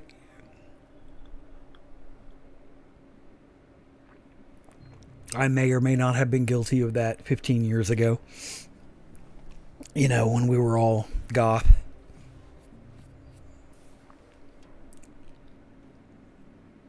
Yeah, as an artist, you really, really do have to. Hell, since we're sitting here talking about tools, let's talk about social media. Shall we? Let's talk about social media. I won't even plug my own social media other than just a show. But what I do in particular is I use it to showcase other people's work in conjunction with showcasing mine.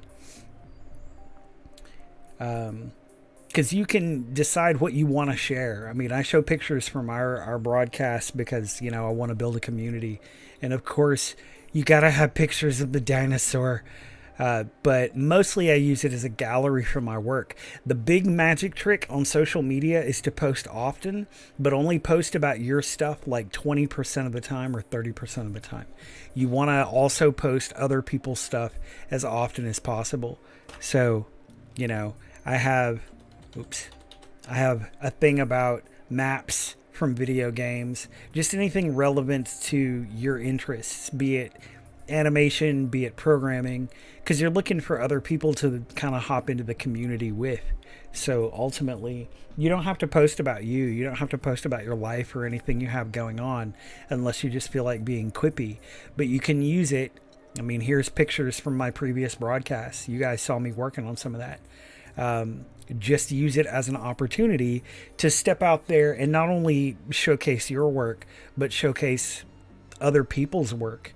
Like I share Unity and DeepMind partner to advance AI research. And then there's a bit more of my stuff. Granted, I've been posting a lot of my stuff lately.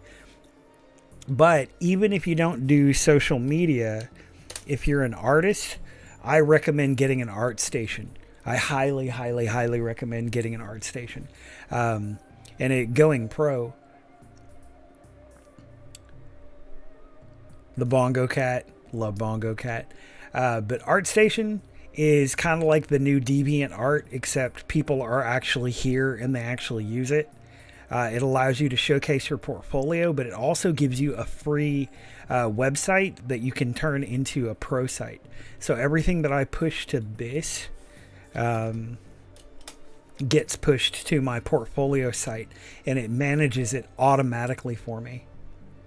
Yeah, and you don't need money for pro. ArtStation free by itself actually does a lot of this. And again, there are professors from Gnomon on ArtStation. I've been followed by senior level designers from Ubisoft.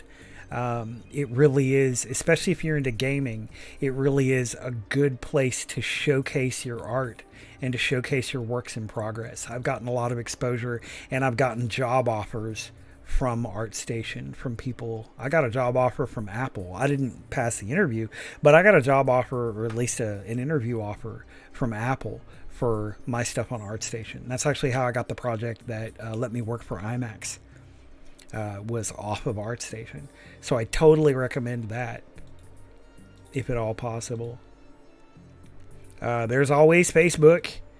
I know a lot of people stay away from Facebook for any number of reasons, but it's kind of the same thing. You can totally set up a community. You can even create a closed community so nobody gets to use it other than the people that you say are cool. If you have an Instagram, Instagram can be fun, especially if you're a visual artist. But like, Instagram is where I throw all my photography. I have a ton of random photography. Most of it's on my phone, but sometimes I'll use a camera. When I go on vacation, I also dump stuff to Instagram. And it's that weird kind of way of, let's see, I don't know, I'd rather make my own website so that I'm in control of everything, not third party or even a fourth. Agreed. And as a matter of fact, that was my next stop. Having a website is really important, but that's kind of the point I'm getting to. A website is a great landing point, and it's a great place to set up a profile, but the best way to push traffic free is from social media, because that's where an audience just lives and is already there looking for stuff. And even then, after a while, you can only pimp your website so much. So you have to do a combination of all of them if you want to get your face out there or your work out there. I know it seems really overwhelming. The beautiful part is, though, is that if you set them up right, you only have to set them up once and they all connect to each other. Yeah, social media, it can be a 24/7 job, but if you set it up right, it's actually basically just like a week of really hard work, and then most of it is automated in and of itself. Like even my website itself, I still have a social media feed. I still have links to my YouTube channel, and once stuff offloads from my YouTube or my Twitch channel, it's automated. It just goes to my YouTube channel, and then people can come and view it here and play a series of videos. My Facebook feed links to my website. So basically you can make it to where it's not a 24/7 job. It kind of automates to the places you choose to post the most, be it on Facebook or Twitter. Then you can, like I said, you can automate it to where it doesn't have to be a 24/7 job. Like, I spend more time on Twitter because my Twitter aggregates out to other stuff.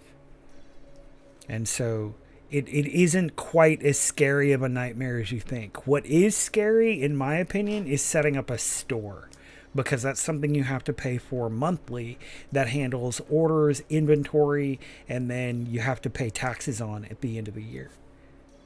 So it's all of it. If you want to be a game designer, if you want to be an indie developer, it's really scary because you have to learn all these skills, and most of that comes with industry experience. But you can do it, and there are tools available. You just have to do a lot of reading. And again, once you set it up, you kind of just and walk away and let it run itself. And it only requires occasional maintenance and making sure that you pay your $13 a year to keep your domain registered. My website I built in Wix. And Wix has a free side where you get ads. You can actually build this whole website. You just will get an ad stuffed at the bottom. But you can build really nice websites on Wix for free without money. So it is possible to use all of these tools for free, everything I have shown you just now, to build some kind of a social media presence without necessarily having to put yourself too much out there, but still make yourself approachable enough that people see you can do the job. and that's important.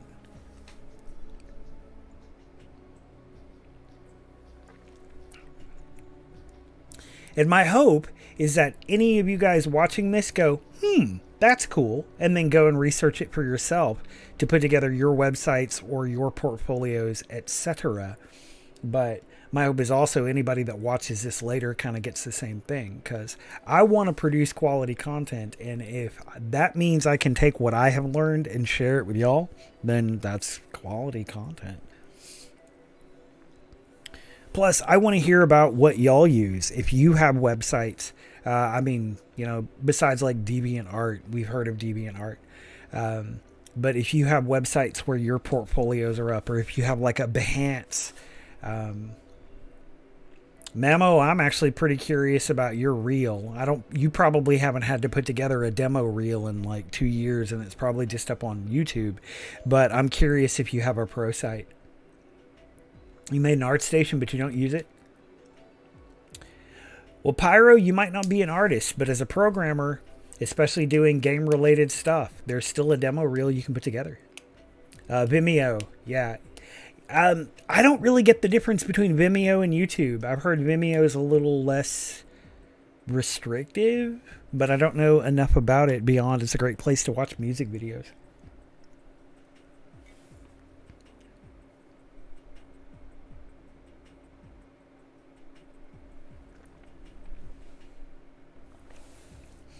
Was there a reason you have a preference, Memo, to Vimeo?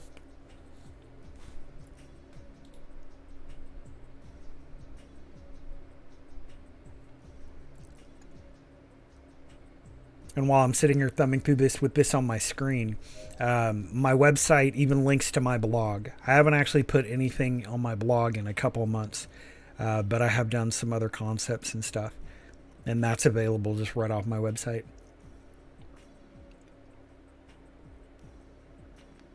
Oh, I wouldn't say that, Pyro. You got to stay positive. You got to have a good attitude. I mean, really, it comes down to if somebody is willing to hire you, you got to be confident enough to do the job and be able to, demonstrate your skills without going all Dunning-Kruger. So, be confident. Maybe somebody will hire you, especially if you're able to put together a good reel. As Mamo reminds us that Vimeo is just easier. But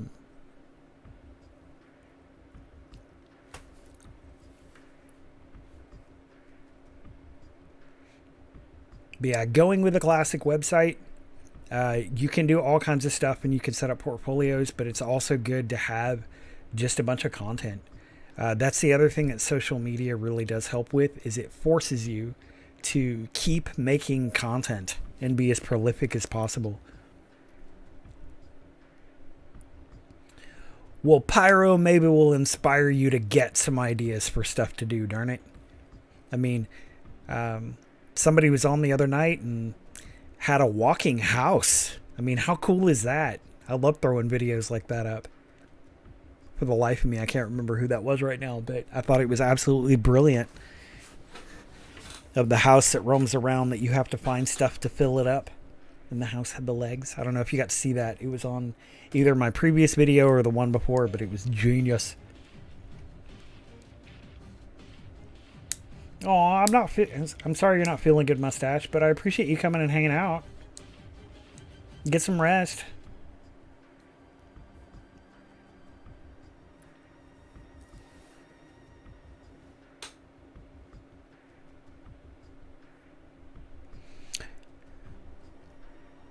And thank you for all the crazy memes. They were fun. You have to keep them coming.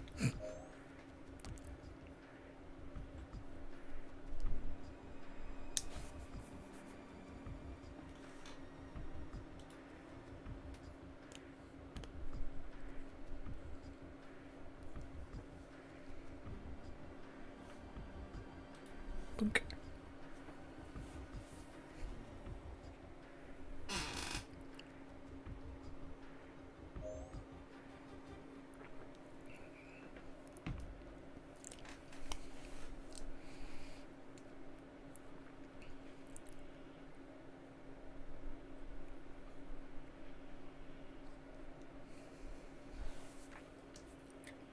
Finally got Unity opened up.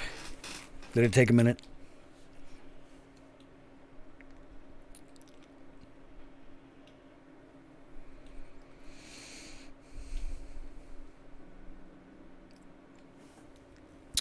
That was something else I was curious about. So it's 12:15 a.m. here. It's just after midnight. And I've noticed I have a crowd, which is pretty much you guys, as it were. The Germans and Mamo and Abotics. Before midnight here, there's a certain group of folks that come on, and then there's the after midnight. And so I'm trying to figure out, based on who comes in my time. Barrett is in Colorado. Haha. So you're a night owl like me. And I'm trying to figure out my best times to be on. Because don't get me wrong, I love being on and broadcasting for 7 or 8 hours at a time, but 10 p.m., so you're 2 hours behind me. You're on the west coast of the U.S., Abotics, I'm guessing.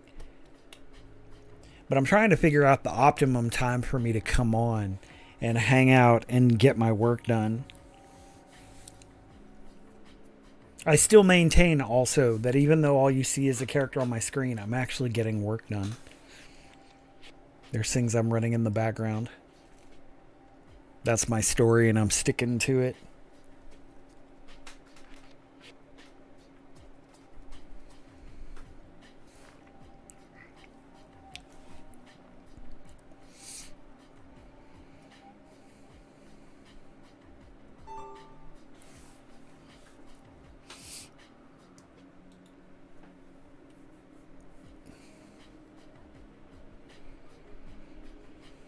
But yeah, ultimately, I was thinking about Sunday nights obviously staying at 10 p.m. my time, which is my usual start time, but maybe 1 or 2 other nights a week, pushing it back to midnight. Maybe after lunchtime, your time, that would be nighttime for you, but people would get home, and then later the U.S. people that can't watch early. Yeah, I know, it's a tricky thing. I always wind up hitting my peak hours when it's almost 4 a.m., between 4 and 5 a.m. here. That's when it seems like a whole lot of people just hop on and start looking for stuff. But I do definitely get a lot of internationals. So, which is fantastic. I love that we've got homies in Germany who love to just chime in and say hi and let us know what they're working on. That, to me, is fantastic. And so I want to see when people as a community are on and enjoy being on, and when we all would have the best time being on as a squad.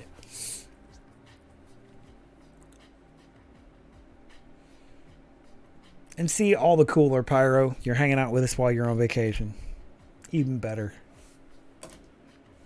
Speaking of vacation, next week I'm not going to be broadcasting on Tuesday or Wednesday because I'm going to CitizenCon with Levnick. I'll try to get some video.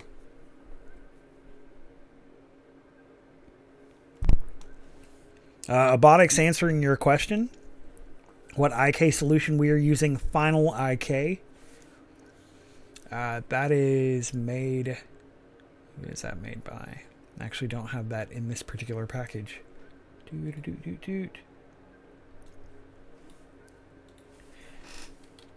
Final IK is made by Root Motion. Normally it's $72, which sounds a little steep. But yeah, it's actually a really great tool for IK solving, as well as you can do, you can kind of set up root motion curves. Granted, I don't have a lot of experience with root motion anims, and I don't really know how that system works entirely for creating third-person anims, but some people swear by it. But yeah, we use Final IK for our IK solution in engine after Mamo rigs them and puts IK handles in the models themselves. Unity's IK solution is only so-so. And in fact, I don't even really know if you'd call it a full solution. But Final IK by root motion tends to work the best. People have a lot of good things to say about it. Just as a point of note, it's got 145 5-star reviews.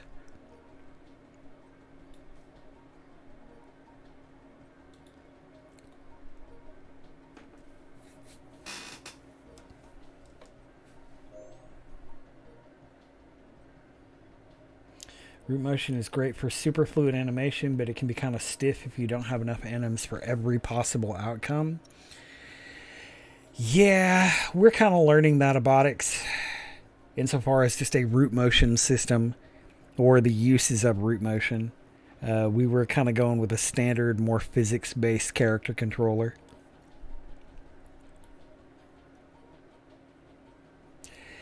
You know, Pyro, I hope they do just buy Final IK, because they bought Pro Builder, and Pro Builder is wonderful. Like I said, tomorrow night probably, I'm going to do my Blocktober submission, as it were, to put out into the universe, and I'm going to build a level, just all block it out, set up its light, see if I can get it to flow smooth at a good frame rate.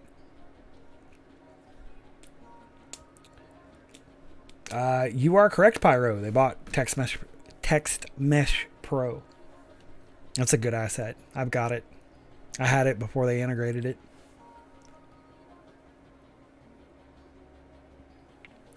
I have also heard of Odin Inspector, although I have not used it.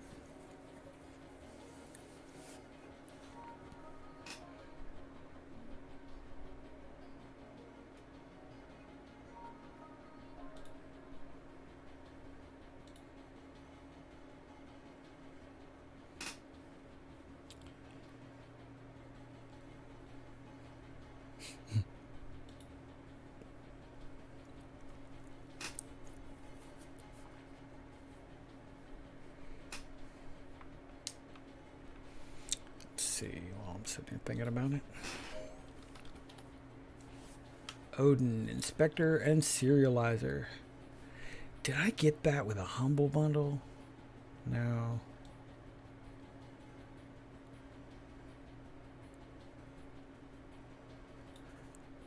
Until November 18th, get free with a Pro or Plus purchase. If you already have a Pro or Plus subscription that was purchased online prior to September 18th, you can get this asset for free by acting Pro immediate renewal in your Unity ID. Interesting.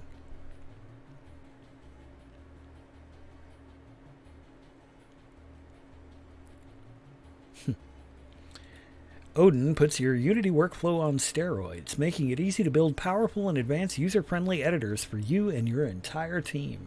With an effortless integration that deploys perfectly into pre-existing workflows, Odin allows you to serialize anything and enjoy Unity with 80+ new inspector attributes, no boilerplate code, and so much more. There you go. I gave you a commercial.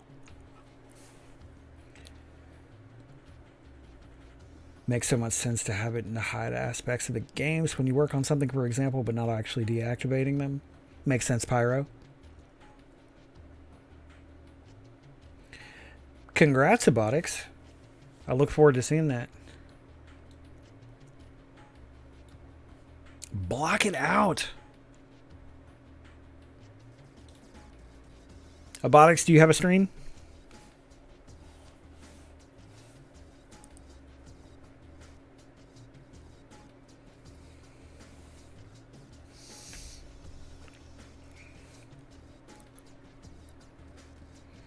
Don't worry, I won't throw you up on the screen.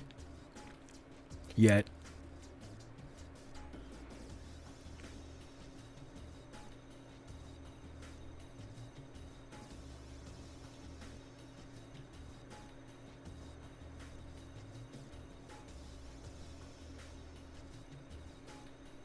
I can't remember if I asked you that before, if you had a stream.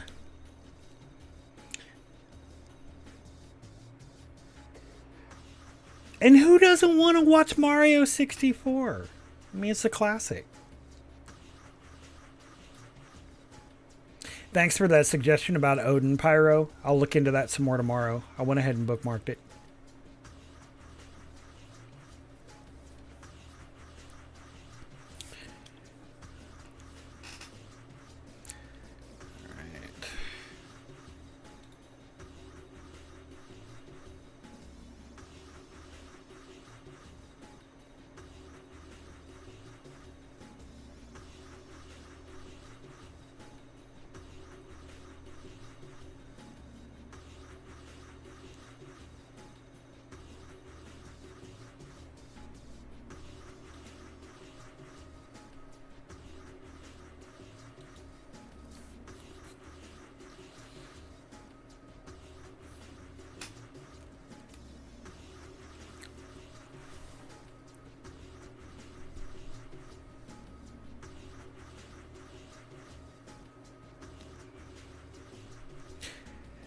All right, so while this is loading up, I think I'm going to go take another super brief break, stretch my legs, use the bathroom, all that happy fun stuff.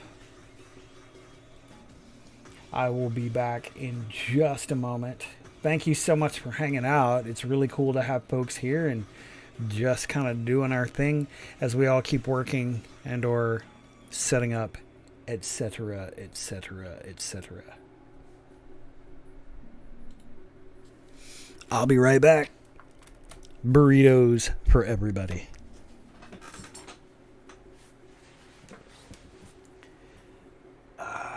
Stretching.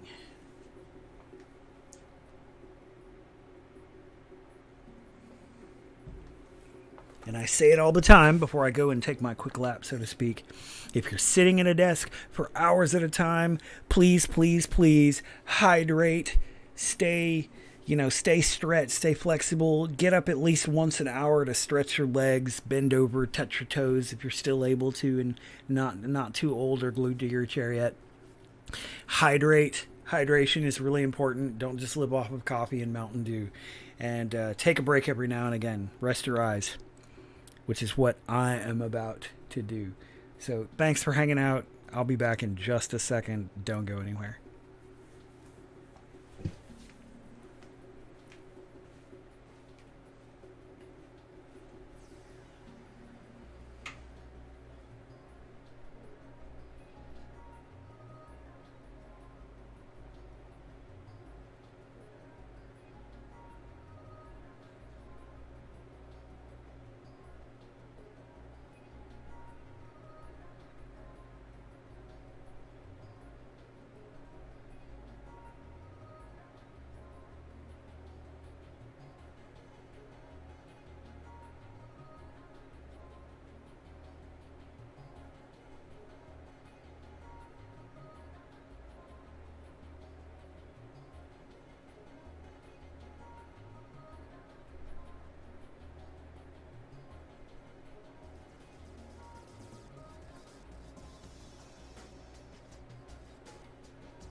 While I'm out in the garage, kind of stretching and doing my toe touches and stuff, I'm posting memes in the Discord for Mustache to find later.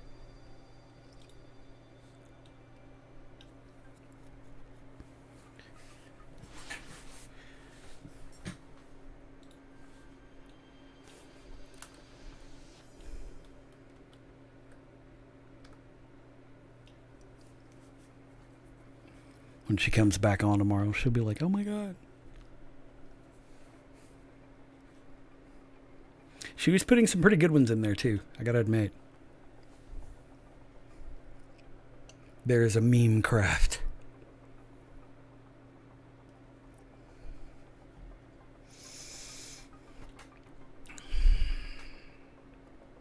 Oh, that's right. I didn't import.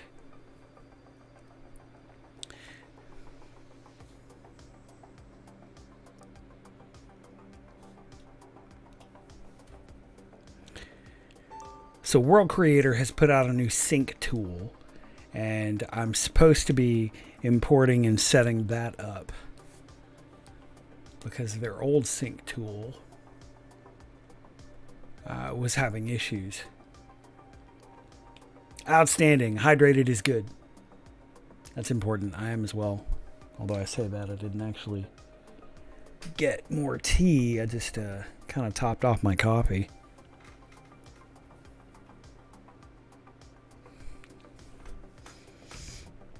And like I've said a few times this evening, I know it doesn't look like I'm actually doing much work, but in the background I'm doing uploads, I'm setting up imports, doing pushes to my GitHub, and uploading things to my data share so that I can send to my programmer. So all in all, I'm actually working. It doesn't look like I'm working, but I'm actually doing all of the administrative stuff. I was also trying to read the documentation for this tool that I couldn't get working a little while ago. Does anybody else have any spiffy new tools they've been working with lately, especially in Unity? But if you got like UE4, you got like some spiffy additions to your workflow? Let's see if it deletes the link. Ooh, okay.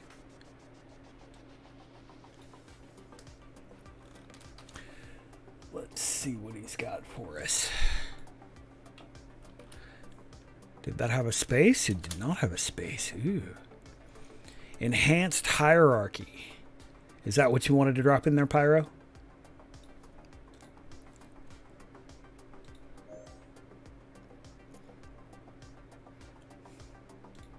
Enhanced Hierarchy for Unity is an editor extension that allows you to easily manipulate your game objects directly in the hierarchy. It adds a bunch of toggles and buttons in the hierarchy and some information icons. Oh, it pretties up your inspector. That's what it does. 35 5-star reviews. Don't know where those strange errors are in your console are coming from? Well, the extension will place an icon next to the game object that is throwing the error. That's pretty handy. Does your partner keep changing the objects that you don't want him to change? Lock the object and prevent him, or even yourself, from messing with your things. Do you want a draggable selection on the hierarchy? Well, this extension, you have it. Just drag over the items using your right mouse button. The plugin was built with performance in mind because I'm sure you don't want any extensions stealing frames from your game, and best of all, it's totally customizable. You can enable and disable anything you want. Source code included. That's kind of cute. Seems a little different than Odin, or does maybe Odin do all the same things? Maybe.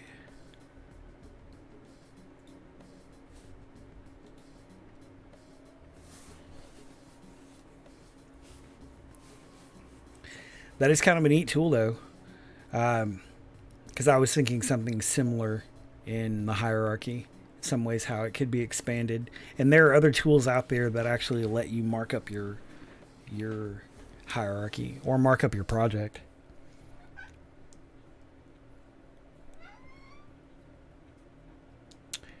A nice FPS meter and other stats monitor was posted on Reddit if you don't have one. That could be cool. Check the link. I mean, admittedly, you always have your stats in Unity. So when you're running in game, granted you can't see it at the moment because it's blocked by my window, but in the upper right hand side in game window you can actually roll out with stats and check your FPS. I also use NVIDIA's FPS just to kind of double check myself. He's talking about Graphy. Yes, I've heard of Graphy. Shader Forge, since it went free and open source recently. Nice. Yeah, that's I've heard good things about that as a tool, Abotics. Let's see. Ferret, is that what you were talking about, Graphy? Let's have a look, because I've heard about it, since we're kind of talking about tools. Graphy, Ultimate FPS Counter, Stats Monitor, and Debugger. And it's free. FPS graph and text, memory graph and text, audio graph and text, advanced device information debugging tools. With this tool, you'll be able to visualize and catch when your game is unexpected hiccup or stutter and act accordingly. The debugger allows you to test, set one or more conditions that, if met, will have the consequences you desire, such as taking a screenshot, pausing the editor, printing a message to the console, and more. Even call a method from your own code if you want. That's pretty slick. Yeah, I'll go ahead and mark that, especially because it's free.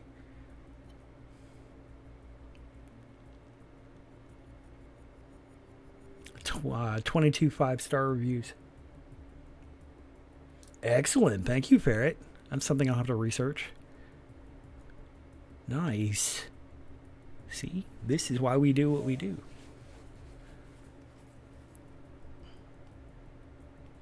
You could also click on add to my assets. It's true. Actually, that's very true. Click. Boop. And just like that, it's mine. Wow. Very nice. I appreciate the suggestion. That's pretty handy. Because, yeah, my left monitor looks like that. And I keep my hierarchy organized as best I can, obviously, like you're supposed to. But other tools to make that organization better and additional functionality is always appreciated. Yeah, Pyro, it's a good idea. I mean, especially because when you do that, if they ever get deprecated, you can still go back and download them just because you have them added to your assets.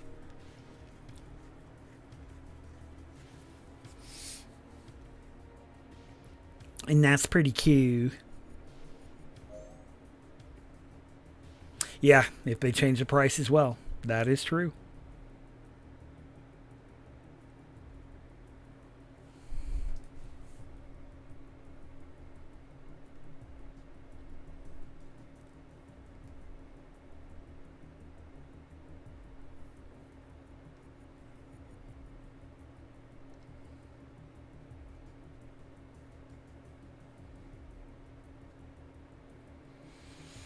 Okay.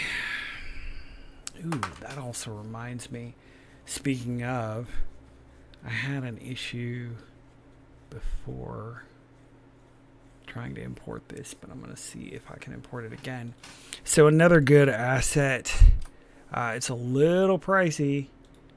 It's made by Dogmatic. Actually, it's not really that pricey. It's $28. 138 user reviews, 5-star. All the way. It's called Aquas. Aquas is... why must you be so angry? Aquas is a water caustics. And it's got flow maps for rivers. It's pretty quick and easy to set up. It's got its own built-in window. It also has depth masking for caustics and buoyancy. So its lighting, reflection, as well as underwater caustics are just fantastic. Aquas is just a really, really good asset for making water.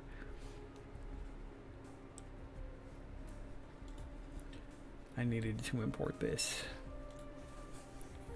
I was having some issues the last time I attempted to import this, so I need to try to import it again. If I can get it working, I'll actually kind of throw something in there and show you what it looks like.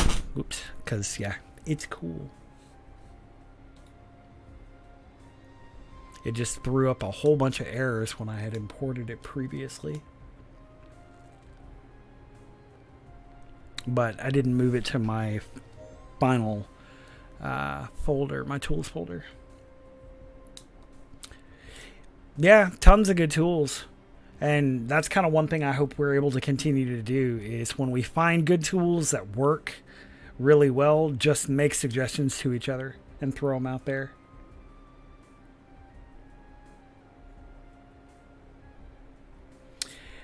You know, you'd say that, Pyro, and I mean, maybe you're right, but they integrate as they can.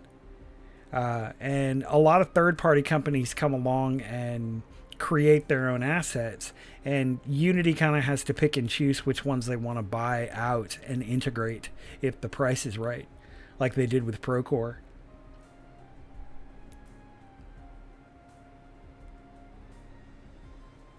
Yeah, Botix, you sound like a programmer. I want to make my own.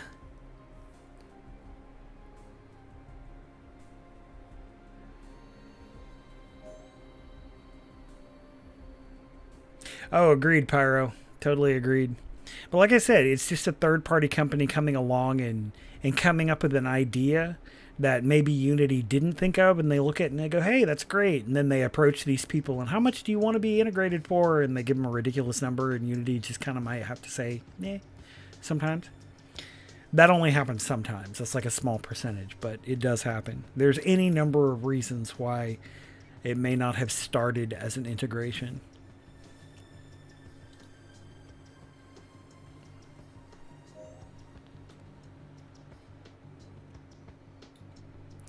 Oh, damn.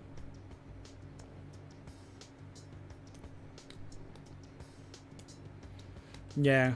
I think we all, Abotics, I think we all just love to learn how it works. Pick it apart. Try to make it better.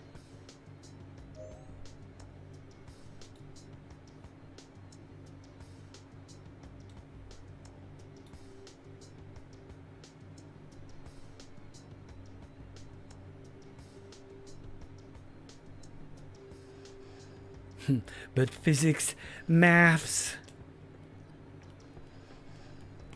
I suck at physics. I'm not even going to lie. I suck at physics. I own that. I try really hard, but then my brain goes, mm-mm. That's why I try to find other people who can do it. All right, so lens effect. Parameters.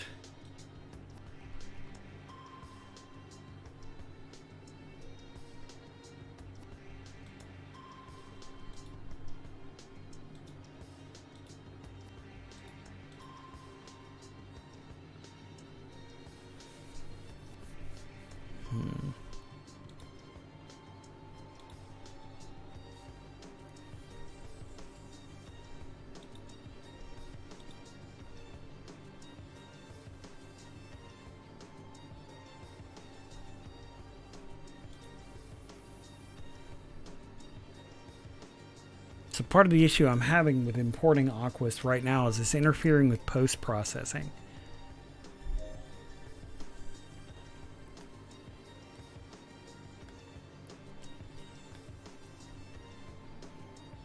And yeah, when you have the ability to do that, Abotics, I encourage it. Because it's good experimentation, but it's also impressive to see when you watch something on GDC and go, I wonder if I can do that. And just the confidence it inspires when you realize you are able to build a working version of that. It's kind of its reverse engineering. I am using the post-processing stack. And I think that's what may be triggering the flag. But I'm also having issues with... Give me my console. I'm also having issues with the parameters script in Aquis itself. And I'm not entirely sure what that's being caused by other than a script conflict. But the lens effect in post-processing, I mean, that's something I could just potentially remove.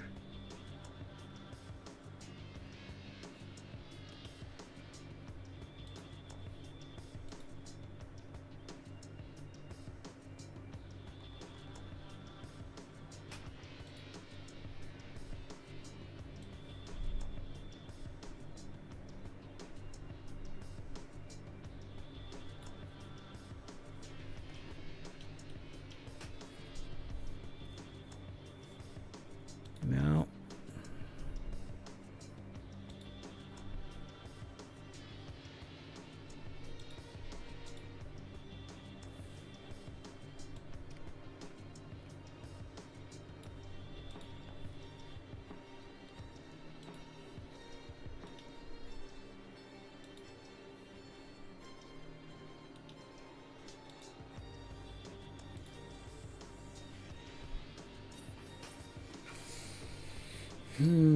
Yeah, I may remove the post-processing stack just for now to see if it removes the error, because I can easily replace that and reconfigure that.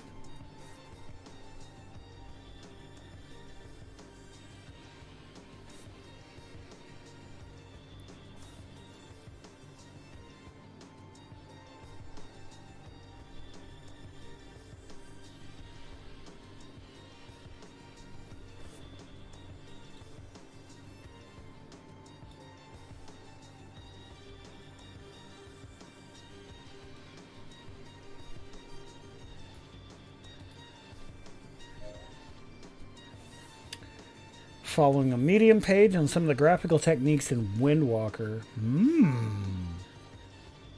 That's kind of cool.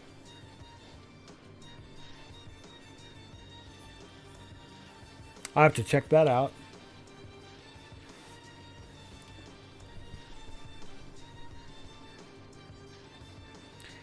Sometimes I really wish I had the time and ability and the year or so to kill. And I still may start to here in another few months once things settle down. But I'd really love to learn Houdini.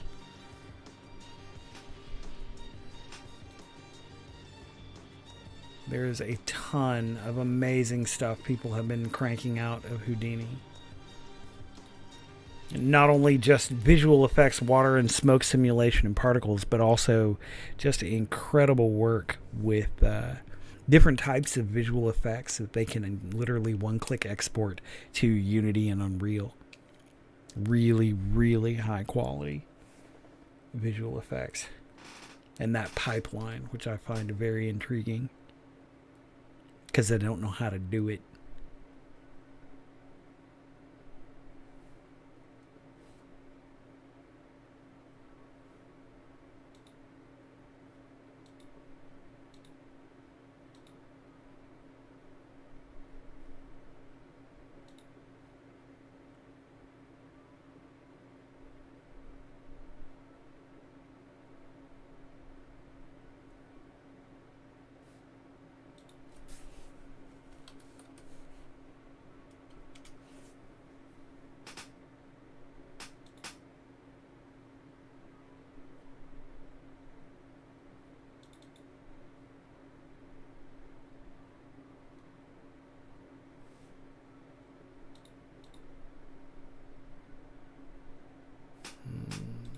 Yeah. I will track this down, darn it.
So this has a configuration file that has parameters in it that's reaching out to touch, a post-processing profile, and then the default process or post-processing profile.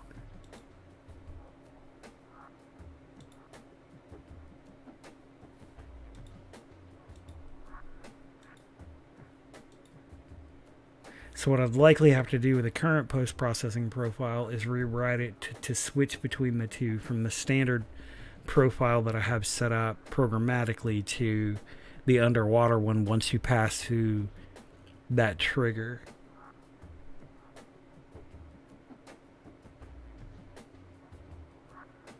That's still kind of wonky. It seems like they would understand and it wouldn't conflict with the new post-processing stack.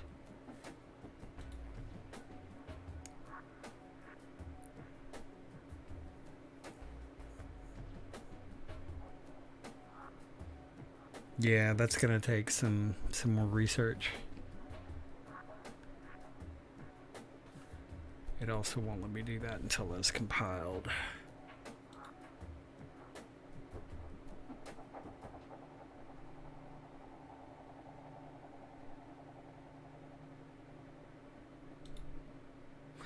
So that's going to take some work and some research.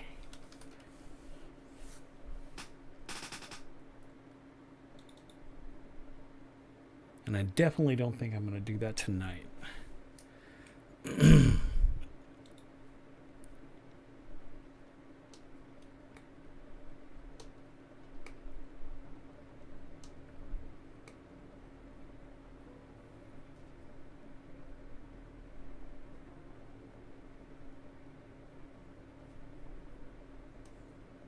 Memo, you still around? Hanging out?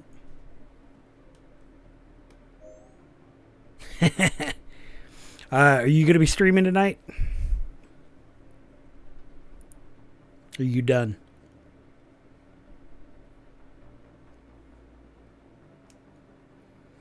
All right. Well, some night, and granted, I know you don't run, or at least you don't stream as late as I do. You definitely work that late. But let me know, because goodness knows, some nights when I get off hours, if I am sliding out, I certainly want to see if these people want to kind of slide over your way. So let me know, and we'll raid ya.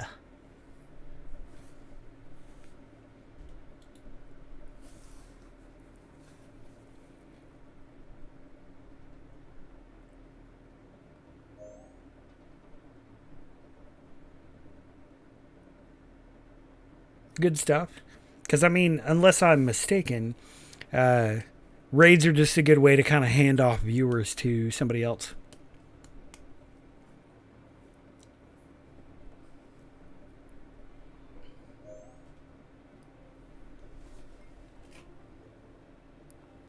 And seeing as how I've been at it for about 3 hours tonight, and most of my uploading and copy work seems to be done, I may wrap up here pretty soon, just to kind of cruise along.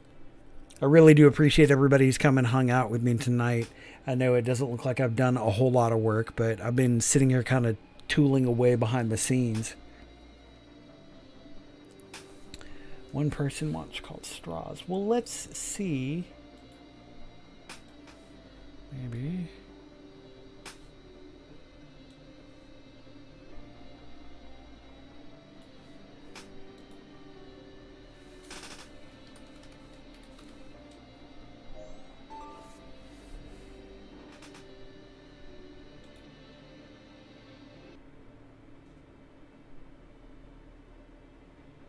Good stuff.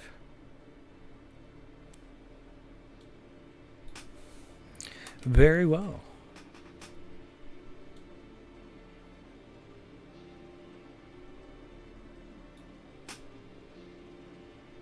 Well, that looks cool.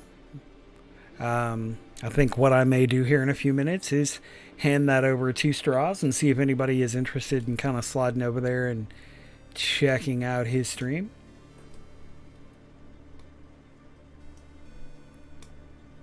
Like I said, I really appreciate everybody coming and hanging out tonight. I'm going to be on tomorrow night for the last night of the week. I'm going to do some work in Blocktober, or for Blocktober, as it were. And so I highly encourage folks to swing by for my last night of broadcasting for the week at 10 p.m. CST. I will be getting on and, like I said, busting out with some Blocktober. I really appreciate everybody. Spam chat, so he's behind again. But I really appreciate everybody coming and hanging out. It's been a good time.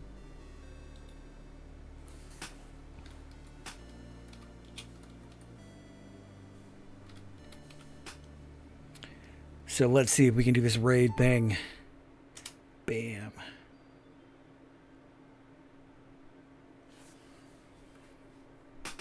He says his channel is intended for mature audiences.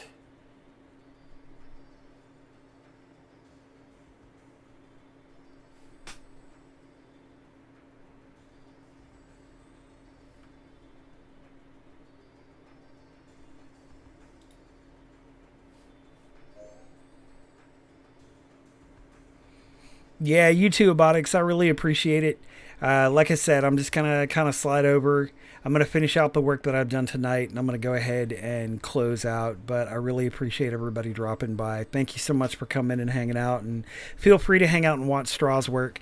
I'm just gonna close out shop and come back tomorrow night with some Blocktober. You guys rock. I really appreciate you coming and giving input, and I hope to see y'all again tomorrow.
And that is where I'm going to go ahead and slide out for the night as I drop everybody into raid.